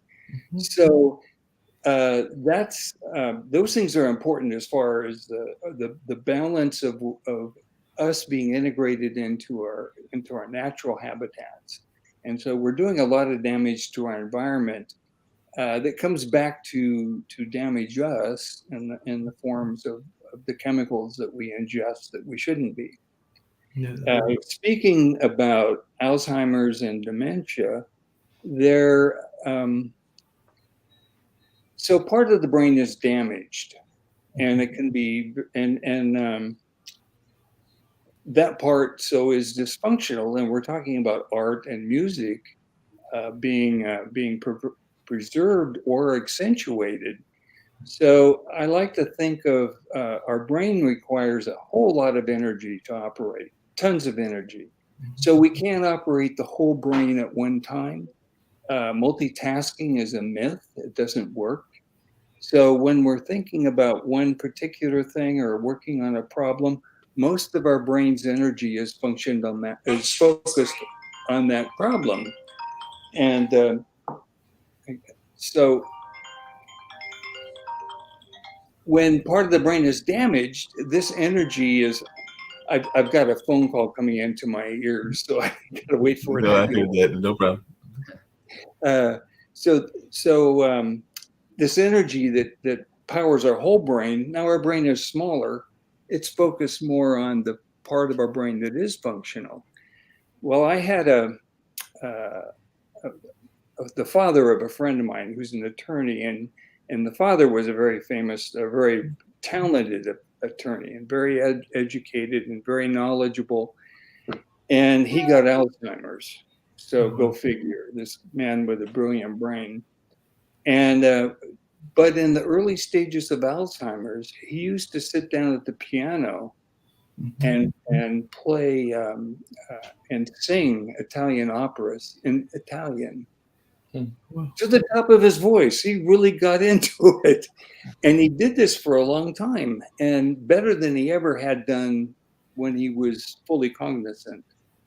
So that kind of supports the idea that this brain energy is still there, but it has to be focused on a particular area. And art and music do seem to be the parts of the brain that survive better. And so this is a way of reaching, when we're dealing with patients and with people with these conditions, this is a way of relating to them, a way of keeping them in some sort of a present state. So there's a lot going on. Yeah, the whole lot. Thinking about a couple of things you were saying and everything, Richard. A couple of things you said. One is because we've had a couple of people talk about that on the show, and you said that in your mind. And I don't know if everybody agrees with you or not. That because I know a lot of people that try to multitask various things. I mentioned that earlier in this show and everything. So you're saying in your mind that is a myth and everything. So I was wondering. So how does that work? Because you have so many people that are trying to multitask. Because one of the things that I've noticed is there are a lot of people that are trying to even multitask their jobs. I can't tell you how many musicians I know because of necessity, because they're not making enough money, are also working as in like the Lyft or the DoorDash kind of field, because they're trying to make money and all of a sudden until they get their success. So in that case, they are somewhat multitasking. Well, you can do a number of different things, and you can have sequential or concurrent careers, but that doesn't mean you're multitasking. That means you're focused on the thing you're doing at the time. Right. And they've done studies on people who claim to be able to multitask, and they find that they make more mistakes. They're not very efficient, and so forth. So you can do one thing and one thing well, and then you can move on to another thing. I had another friend who was an electrochemical engineer, and he designed. He died before Tesla came out, but he designed batteries. He had several patents on different kinds of batteries, and he could sit at the computer all night long and work on coding and software designing a battery, and not realize that he had done that until the morning sun came up, and then he realized he had been sitting there all night long. Not good for you physically, but it speaks to the power of your brain and the control it can have over your body. And I hear what you're saying. That makes a lot of sense if you put it that way and everything. This is for everybody. Another thing that I remember hearing a lot of people talk about, and particularly when you hear them talking about not so much other countries, but definitely one of the trends that used to go on. I knew it was in some of the New York weather stations, some of the national ones, as well as some of the local ones. They would find the centurions, and a lot of times the centurions were doing everything opposite of what they say you were supposed to do, because I can't tell you how many times they would interview the centurion, and the centurion would tell you that, and they would ask them their key to living long, and they'd be like, well, I drink a fifth of vodka, or I smoke this amount of packs of cigarettes, and I am still engaged, and nothing wrong with being engaged sexually at an older age, but I'm still engaged sexually at these various ages. So it's kind of like the opposite of what we are told is supposed to keep us going and everything, but some of the advices that they were given. Isn't that still the case now? I heard some of those same kind of reports and everything. You got a fifth of vodka? Yeah. Well, my father-in-law is 103, and he just social drinking. But what I was going to say is that he played tennis 3 days a week until he was 95, and the only reason he is in a wheelchair now is because he fell about 6 months ago. He was living independently, and he refused. We kept telling him he needed an aid. He refused, absolutely refused. He's very strong-willed, and he's accepting. He's in a nursing home now, but he still calls us with demands every morning. I mean, it's great. No, I can relate, because like I said, my dad, who I mentioned earlier, is the artist, is 83, and as best I can tell, he was bicycling a bit and everything, and I don't know if he's still doing that as much, but I know he's still going to the pool, because sometimes when I call him, he's on his way to the pool, and he used to be an avid tennis player at a much younger age, and then he had a back injury at that much younger age, but he was not going to be not active, so he's still active as a swimmer at the age of 83, about to be 84 in June and everything, but he sounds like he's very much like your father, still active, and I expect that as long as dad's living, he'll be active. So if he makes it to 100, he'll be active. Sometimes I think he has more energy than my about to be 14 and 15-year-old nephews, because they'll turn that in August. I sometimes think that he has more energy than they do in that space. I'm going, like, sometimes it seems like he can run circles around them, and they're much younger and everything. But what's your thoughts around that, Ricky, and everything? Because I know that you've got that teenage daughter. Because the other thing that oftentimes fascinates me is and I said this is another part of the conversation, is the opposite end of it. There's a lot of people that are critical of our young people and thinking that they are not doing enough. And there's a lot of conversation around how they're engaged in social media and how they are having their own mental health crisis. And there are some people that are not having optimistic about the future of our young people. But as I said, I don't have any kids, but with my nephews, and I found out recently, I think it was during Thanksgiving, that one of them, because I think I asked my brother, is planning to be an architect, and the other one is debating between law and biology for their field that they are going to go into as adults. And we all know, as June just said, they may change that totally and all along those lines. But right now, that's the two fields that they are thinking about going in, and only one of them is family connected. So the one, I think that's the youngest one, goes into biology. That was my grandfather's field. The biology building at Central is named after him, but I can't think of any lawyers that are in the family, even though I do have some law enforcement, and I definitely can't think of any architects in the family, even though we do have some friends that are family friends that are architects, including Phil Freeland, who I mentioned early and everything, but for whatever reasons, they have decided that that is the careers that they are exploring. So, and even some of the activism that I'm hearing from our youth, I actually have a lot of hope for the future of our mankind based on what I'm seeing from our youth and everything. But you've got that, I think you said, teenage daughter and a young son and everything. But what is your thoughts around the notion of the future with our teenagers? Because I'm actually more optimistic than some people may be. I'm encouraged, and I'll tell you why I'm encouraged. My daughter's, she's 15, and while she's had a tough road, she's a little person and had the heart stuff and brain damage, and she's doing great now. She's an honor student, and this summer, for example, she loves the glowing box as much as I do. However, she set out a goal for herself this summer. She said, "Dad, I'm going to read 10 books." I know she read. If she didn't hit 10, she got really close. And then last night she told me, "All right, I'm tired. I just read 28 chapters. I finished one book. I started another one about halfway through, and I'm ready to kind of do this next thing." And so, why am I encouraged? I'm encouraged because I think she has a different perspective on the world, of course, than you and I do. Her perspective obviously is shaped by her life, but at the same time, I think there's a lot of kids who, at least at her school, that they're more purpose driven than I think we give them credit. And they have an idea about what our country should look like and what life should look like. And I think they don't get the credit that maybe they deserve sometimes for putting some genuine thought into these heavy topics, as opposed to just being maybe accused of maybe being lazy and being, too stuck on social media and some of the stereotypes that I think that every generation could probably slap labels on people with. But I don't have that with her, and maybe I'm fortunate, but I don't see that in my own home, and I don't see it with some of my friends who have kids her age as well. So for me, I'm encouraged that I think they're going to be a bright spot for us as we enter our centurion years.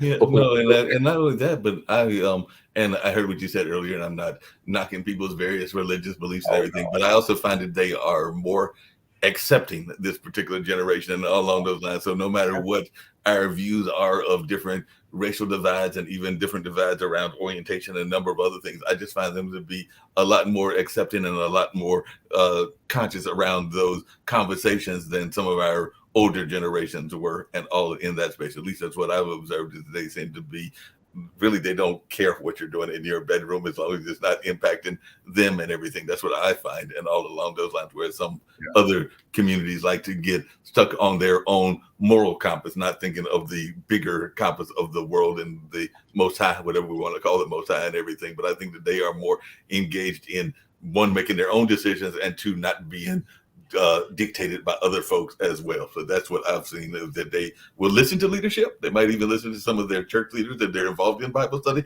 but they are more willing to make their own decisions, where some of us get caught up in following that leadership and following those folks that are kind of the, I won't say the controlling elements, but are the ones that we are given too much power of the decision making to and everything. But that's what I've seen, is that they are more independent. I'll just leave it at that. But does everybody else agree with me, or do you think that they're not as much of what me and Ricky are saying? But I do think that they are very much more independent and willing to make some choices that we might not even have wanted them to make, because we might have different viewpoints on what they are going in that direction. I find my grandchildren have their own drive. They know what they want to do in life. They're not going to let anybody stop them do it. Right. However, I have friends that still have children that are teenagers in high school, and they're constantly being bullied, and the peer pressure is horrible, and the mental illness in the school system is horrible. So I think the less time they're there, the better at this point. It's difficult for them to get what it is that they need. They're not really getting it in the public school system from what I'm seeing. And, I have friends whose children are in private schools, and it's not much better. So, there's an agenda. The bottom line is there's an agenda. These kids are impressionable, and they're really trying to push the agenda on the kids, which is horrible. And the kids have to be strong enough to push against it. I know my own grandchildren they're teenagers, and they're strong teenagers, and they won't put up with with what's going on. Bottom line, my granddaughter plays basketball, And, they had a male on the girls' basketball team who literally turned around and elbowed her in the face. Now, it's a guy, I'm identifying as a female, so they let him on the team. And then they let him in the locker room. He's identifying as a female. She's like, I'm done. She goes, you want me on the basketball team? I'm not playing like this. And 6 other girls walked out with her. So there goes half their basketball team. They're not putting up with it. So they have to be strong. If they're strong, they'll survive. If they're not going to, unfortunately. It's going to go both ways. No, you're so right about the bullying aspect. Go ahead, Rick. Recognizing their power, right? We were taught when we were younger, and I know my generation, follow the rules. Don't listen to what I say, or listen to what I do, or don't see, look at what I do, listen to what I say, or whatever it was, right? Don't do what I say. Or don't do what I do what I say. That's right. I figured I'd eventually get there. Right? So these kinds of things now today, there seems to be elements both from an evolutionary standpoint. I believe that because of our own massive shift that's taking place on a global level, on basic levels, as well as technology levels, that this, because it was known to have going to be occurring, June, right, there's this trending upward of mental activity to be able to handle it. We're seeing it differently, wanting to label it, categorize it, and drug it instead of understand it. Right. No, I definitely agree with you on that and everything. And even the bullying, to your point, June, is very important. We actually have a show here on Pod TV that deals with that. It's called Where is the Love every Sunday. But Stephanie Hockenhall, who's out of Kansas, and her son, Gene, who is out of out of Memphis, talks about that and all along those lines. And ironically, part of what they talk about is the whyness of the bullying, because they have all been bullied in different environments. They've been bullied on work, they've been bullied in relationships, and they've also been bullied in kind of the church environment as well, because they're going to even be church bullying that takes place in our religious and organizations as well. I'm sure that there's definitely bullying that goes on in law enforcement. In fact, I know there is, because and friends that are in that space. So I do know that there is bullying even in some of our institutions like law enforcement and the church as well. So definitely that's something that is talked about quite often on that show. That's every Sunday at 6. I don't remember what time that show was and everything, but it's a very passionate conversation, and definitely something they talk about regularly. But that's something I worry about with the kids and everything. And I love to hear everybody's thoughts, and we'll get ready to wrap up in a few minutes and everything about there's questions I ask everybody at the end on all of these dinner parties, is the whole notion of the social media and the impact of the social media. You kind of alluded to it, the June and everything, because a lot of people are concerned about how there is a lot of bullying and there is a lot of mental health issues that are going on with our kids as well. So I'd love to hear everybody's thoughts. I'll start with you, Ricky, and maybe I'd love to hear your thoughts as well, Robin and June. But I'll start with you, Ricky, as you're the one that has the teenage daughter, because I do know that it is a major issue, is this issue of the bullying, particularly the cyberbullying that's going on with our teenagers. Yeah, it's definitely a thing. I won't say that it isn't. But I think as parents, the number one thing that we have to do is foster a relationship with our children. I didn't have that growing up, and so maybe I overcorrect. But I've made a point of being a trusted advisor and a person that I tell my daughter all the time. You're at a party, they start doing crazy crap. You know the secret, code to send me. I show up as the crazy man. You can scream all over the car that I'm an idiot. I don't care. We'll go have breakfast together, right?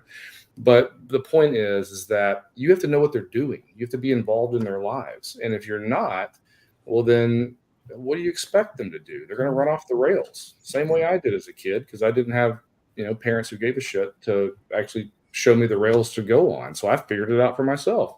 That's why I was almost murdered at 14 years old, right? So, it's if you're involved, and you can, and hopefully if you're involved enough that you can actually make a difference in those situations where they're going to be bullied. You put a human who's insecure in any situation, and you're going to find a bully who's going to emerge. That's my opinion. Mm-hmm. And so with my daughter, at least, and I'll do the same thing with my son, I make our relationship a very important aspect of what we do together. And, I'm involved in what she's involved in.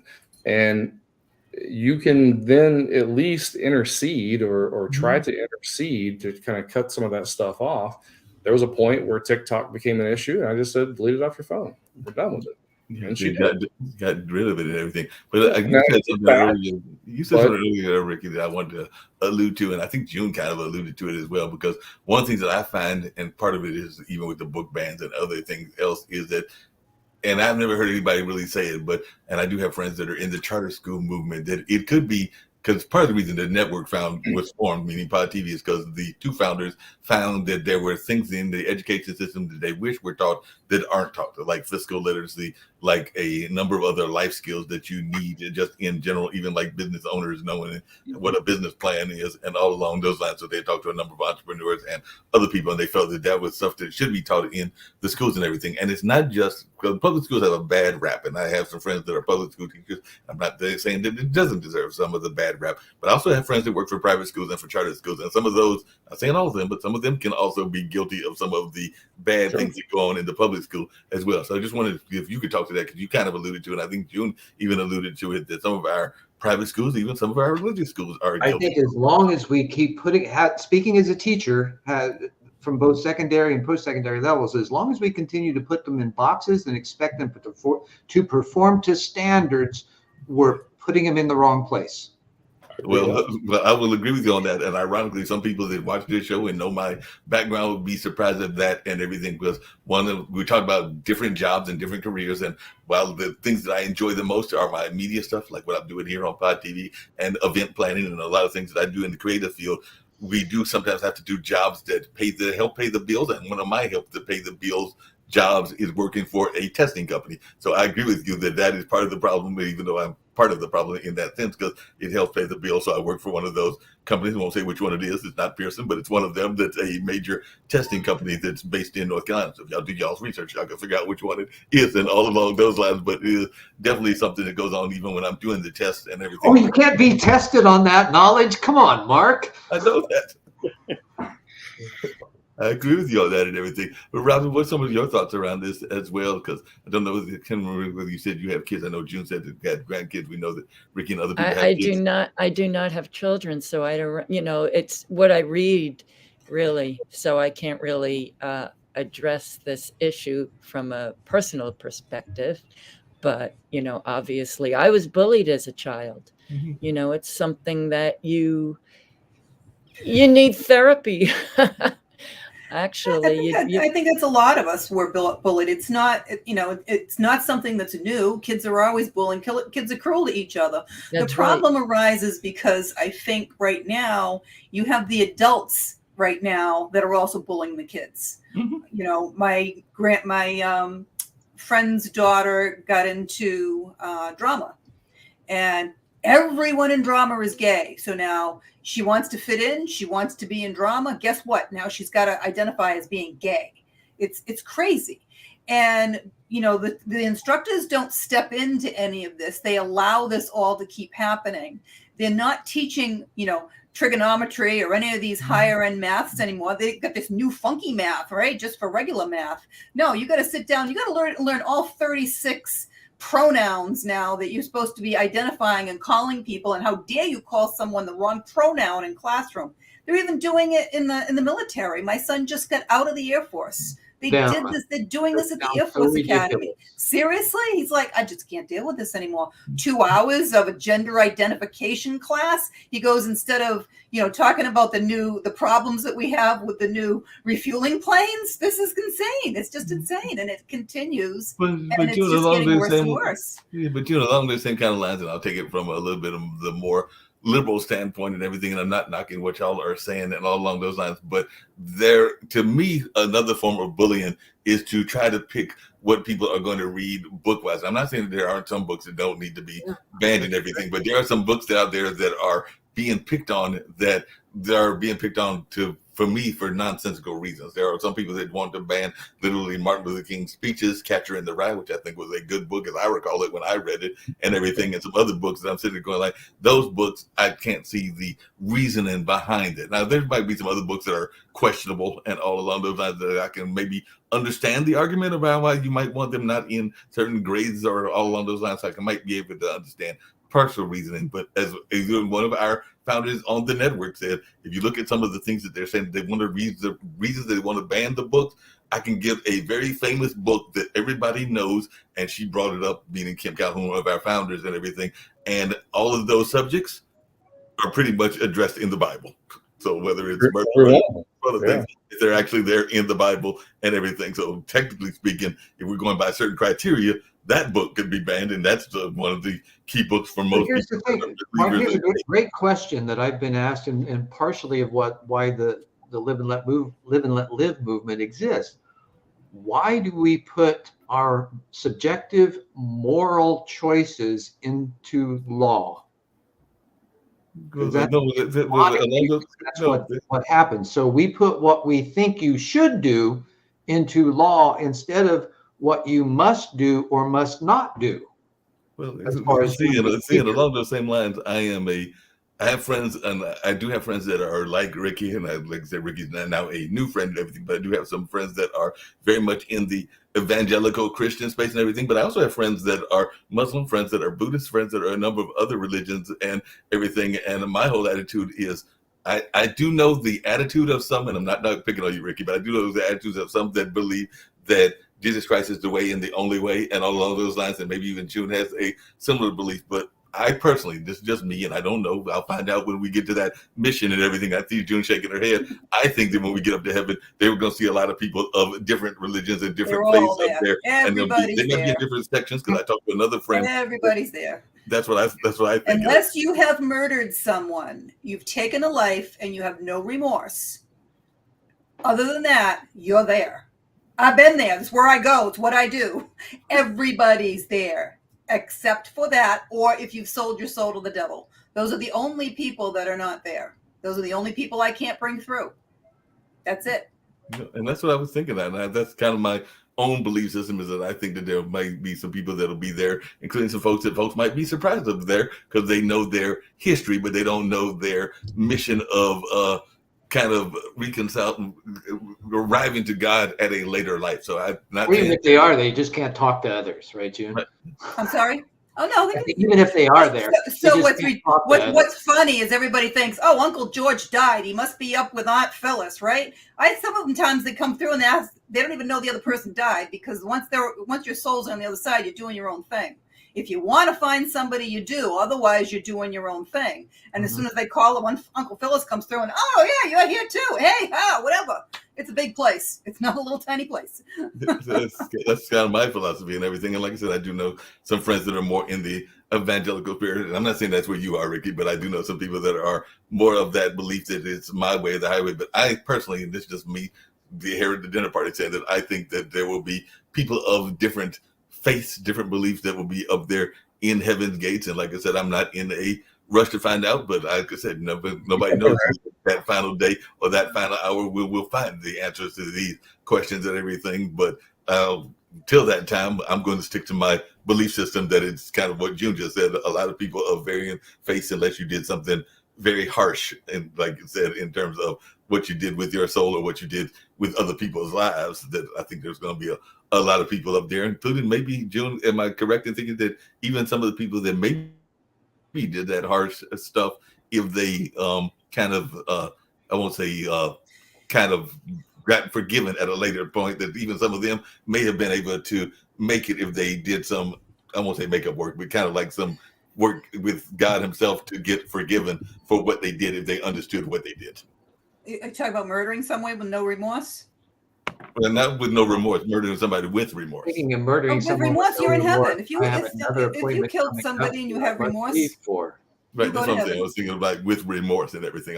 With remorse, you go to heaven. You're still in heaven if you have remorse. You did an accidental drive, hit and run, all kinds of things. If you have remorse, you're in heaven. Yeah, that's what I meant. Again, we all come here, we all have a plan, and everything that happens in your life happens because it's supposed to. There's no accidents. So some of the heinous things that people have done when they've come down here, they've raped people, they've molested people, they're in heaven. Some of them have grown from it. Some of them Thank knew you, they Mark. came down to learn Hold on a something second. or teach something. Really quickly, because I was getting ready to end the show, but Zen and Ricky and everybody, but this is for everybody because I was getting ready to end anyway. The thing that I get everybody to do, so I'll start with you two, is if you can tell how you can be reached and how you can be gotten in touch with, and a message of positivity and hope, because that's what I get all my guests to do. So I was actually getting ready to end anyway. So y'all's exit In was mail perfect. or in the chat? Verbally, so say it out loud and everything. So I'll start with you, Zen, and then I'll go to you, Ricky. But if you can tell folks how you can be reached and a message of positivity and hope that you would like to leave with our global audience. Oh, all right. Well, my main website's zenbenefield.com. My coaching site, zenbenefield, is, bethedream.com. And I've got 31 titles on Amazon. That's Amazon/author/Zendor. Or you could reach me at coach@bethedream.com. My message is that each and every one of you have a direct connect to the source of you that you can ask questions of, get information from, as long as you remain quiet and don't try to answer your questions before you can listen. That's the key. Be curious and don't take no for an answer. I definitely appreciate that. That's a great message and everything. Hopefully I'll get you back as well as some of the other guests on a future online dinner party. I've thoroughly enjoyed this conversation. I hope you did as well. But Ricky, it's your turn. I know that you've got to bounce off. Yeah, absolutely. So Ricky Sluter, acceptingtruthfindinghope.com is my website. It's also the name of my book. And, I think the number one thing that I'd like to leave everybody with is that no matter where you are, what you're going through, what you've been through in the past, you were made on purpose for a purpose. Don't ever give up on finding out what that is and doing the best you can this side of eternity, regardless of what your belief system may or may not be.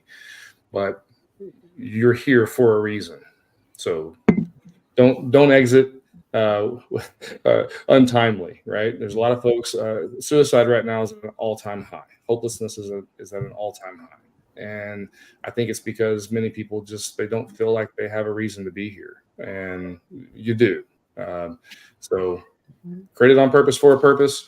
And if you want to talk more about that, always available.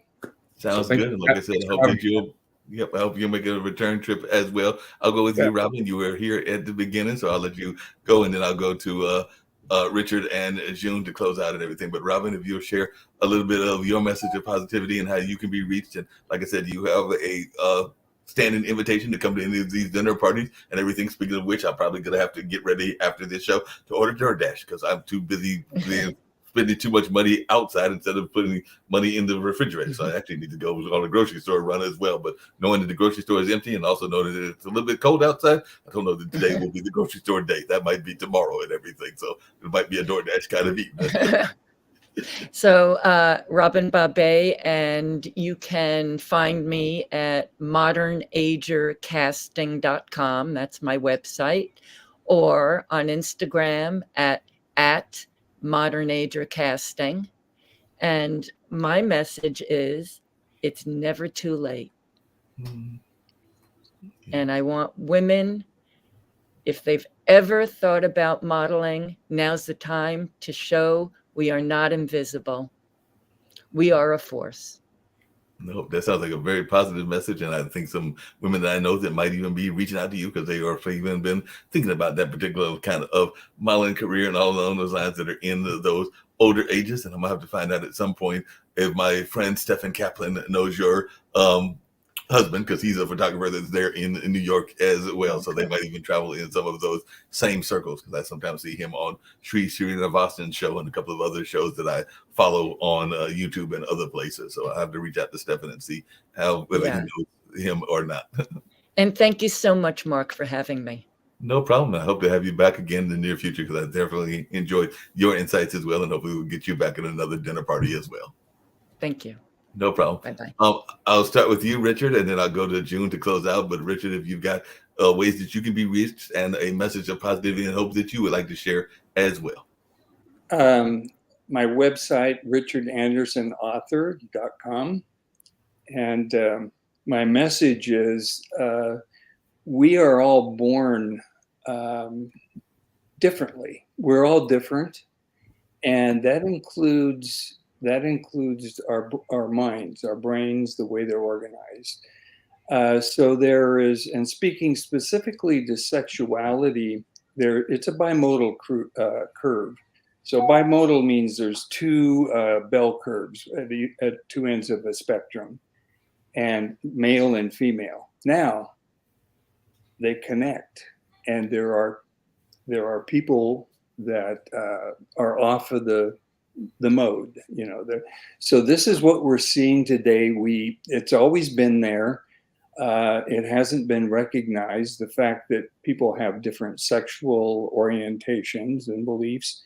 So that's the fact that is there. Now, how we deal with that socially is a difficult problem. And I think we have to have compassion. I think we have to have understanding.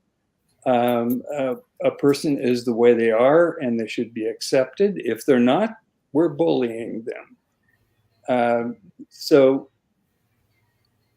with all the pronouns, I think it's like the word woke. You can go too far with things, and why should everybody have to identify their pronouns, and why that's a thing? I'm not real sure. As far as sports, that's an issue that yes, if you're born a male, you are more robust physically, and you have an advantage in most sports.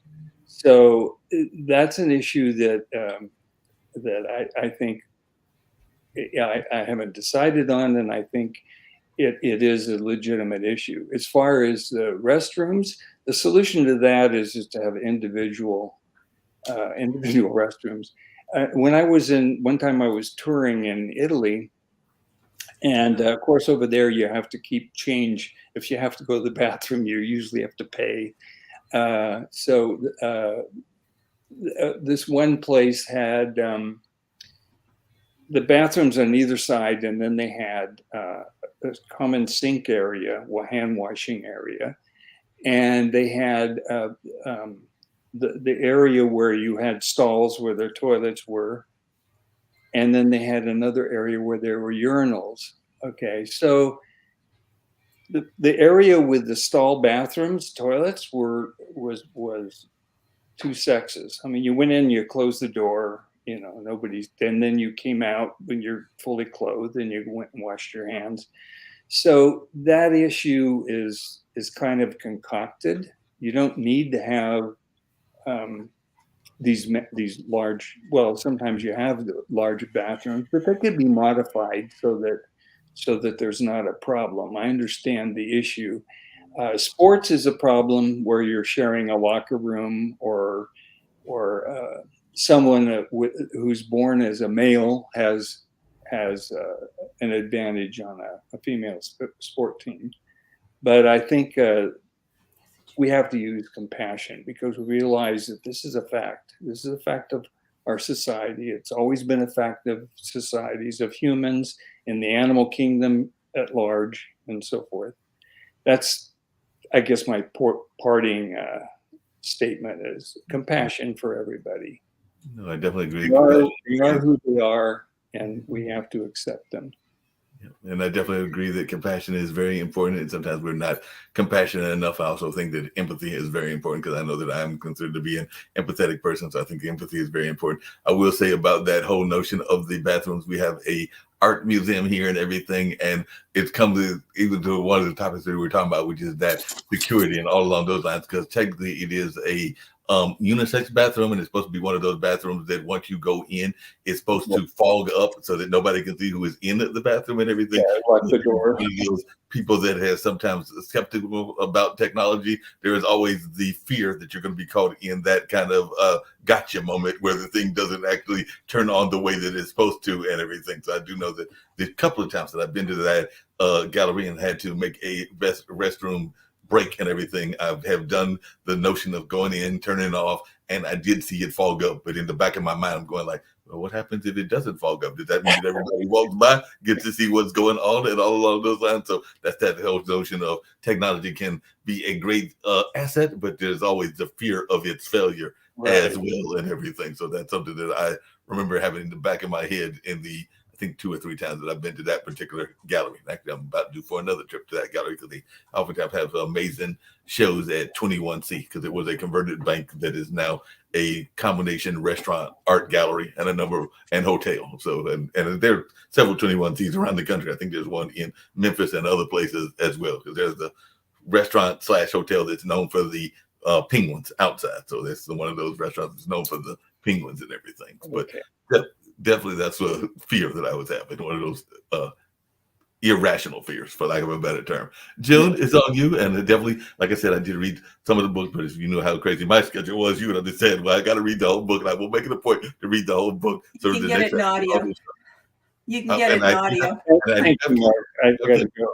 I'll make sure to get the whole version and everything so that you don't catch me on that next time. But I definitely have read part, and I'll be sure to read the complete version. And one thing that I didn't mention to the other authors, but I'll mention as well, is that the Pod TV also has a bookstore. And one of the things that we do through Amazon is we list all the books of the, even though some of y'all got 50 books, so I'm not going to promise that author that I'm going to put every last one of his books on there and everything, but we will put some of the books of the authors onto the bookstore so that people can buy it from that have been on the show. So I will be grabbing your book. I think it might already be on there because you're on the show before and everything. And there's a way that people can get the books if they are going to our website. So I think that I do. Matter of fact, I know I've got the Karma book on there already. And there are some other books of authors that were on today that will be added and everything. So of course they can get it from the regular Amazon, but if they want it from podtv.tv, they'll see the bookstore and it's connected to Amazon so they can get indirectly as well.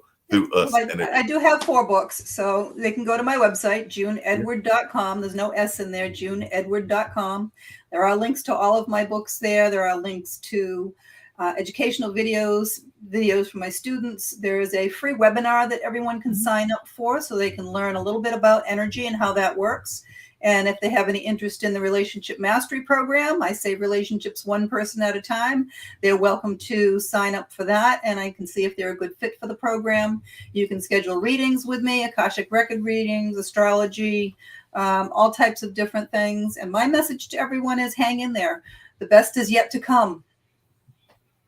No, I'm glad you said that because one of the things that I've been hearing people say, particularly fellow empath, is that they feel that despite all of the troubles that we're going through and despite some of the catastrophic things that happened with the pandemic, whether that was 9/11 way back in 2001, that we are making a shift toward a very positive development in the world, and that will probably be beginning in 2024 and going forward. So I've heard from a number of get in touch with your soul. Yeah, get in touch with get in touch with your soul. Understand why you're here. Look at your life from a higher perspective, and life is amazing, and it will be amazing. So all's fair in love and karma. It will teach you why you're here, why you're doing what you're doing. Well, I appreciate it. Looking forward to it. And you have definitely shown that a lot of people are still skeptical around astrology because they think about the newspaper version, but I'm actually one that believes that a lot of the astrology symbols are right and everything, even though I haven't figured out yet why I'm not a great cook, because apparently cancers are supposed to be great cooks, but also be great. It goes much more detailed than that. Those are just generalizations, but yeah. Yeah, I know those are generalizations, and I know it goes deeper with the sun and a number of other things, but most of the basic traits of most of the signs I do find very true and everything, because I do have some homebody traits, even though I do like to get out, and I definitely do find myself involved in some other cancer traits that are normal, including that sensitivity trait and everything. Well, so I do find that some traits are very common that are fit in with the personality. Absolutely. Well, you have a wonderful night. I'm going to head out because I'm going to be catching a plane soon. So thank you for having me. Appreciate it. Heading back up into the cold. I'm going to go get that DoorDash, going to run these couple of quick spots and everything. But like I told everybody else, I have had you actually on a couple of other times, and I thoroughly enjoyed you again this time. And I look forward to seeing you back in the near future on another show, whether that's World Edition or whether that's another online dinner party. But Jen, you always bring great energy, and I hope you have a safe flight and a good trip. And I look forward to seeing you again in the near future. Thank you, Mark. You as well. All right. Have a great week. Thank you. Right. No problem. Bye.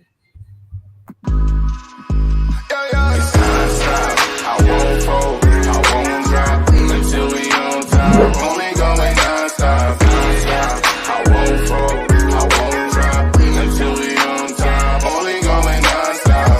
thank everyone for coming to the 2020 TAF Awards. This was a show like no other, people. This is the Grammys for dignitaries, educators, and support staff around the state of Oklahoma and worldwide. We cannot do this without the support of the people. So we thank you, I thank you, for being such a dedicated supporter to this movement for the Teachers Appreciation Foundation. I thank you.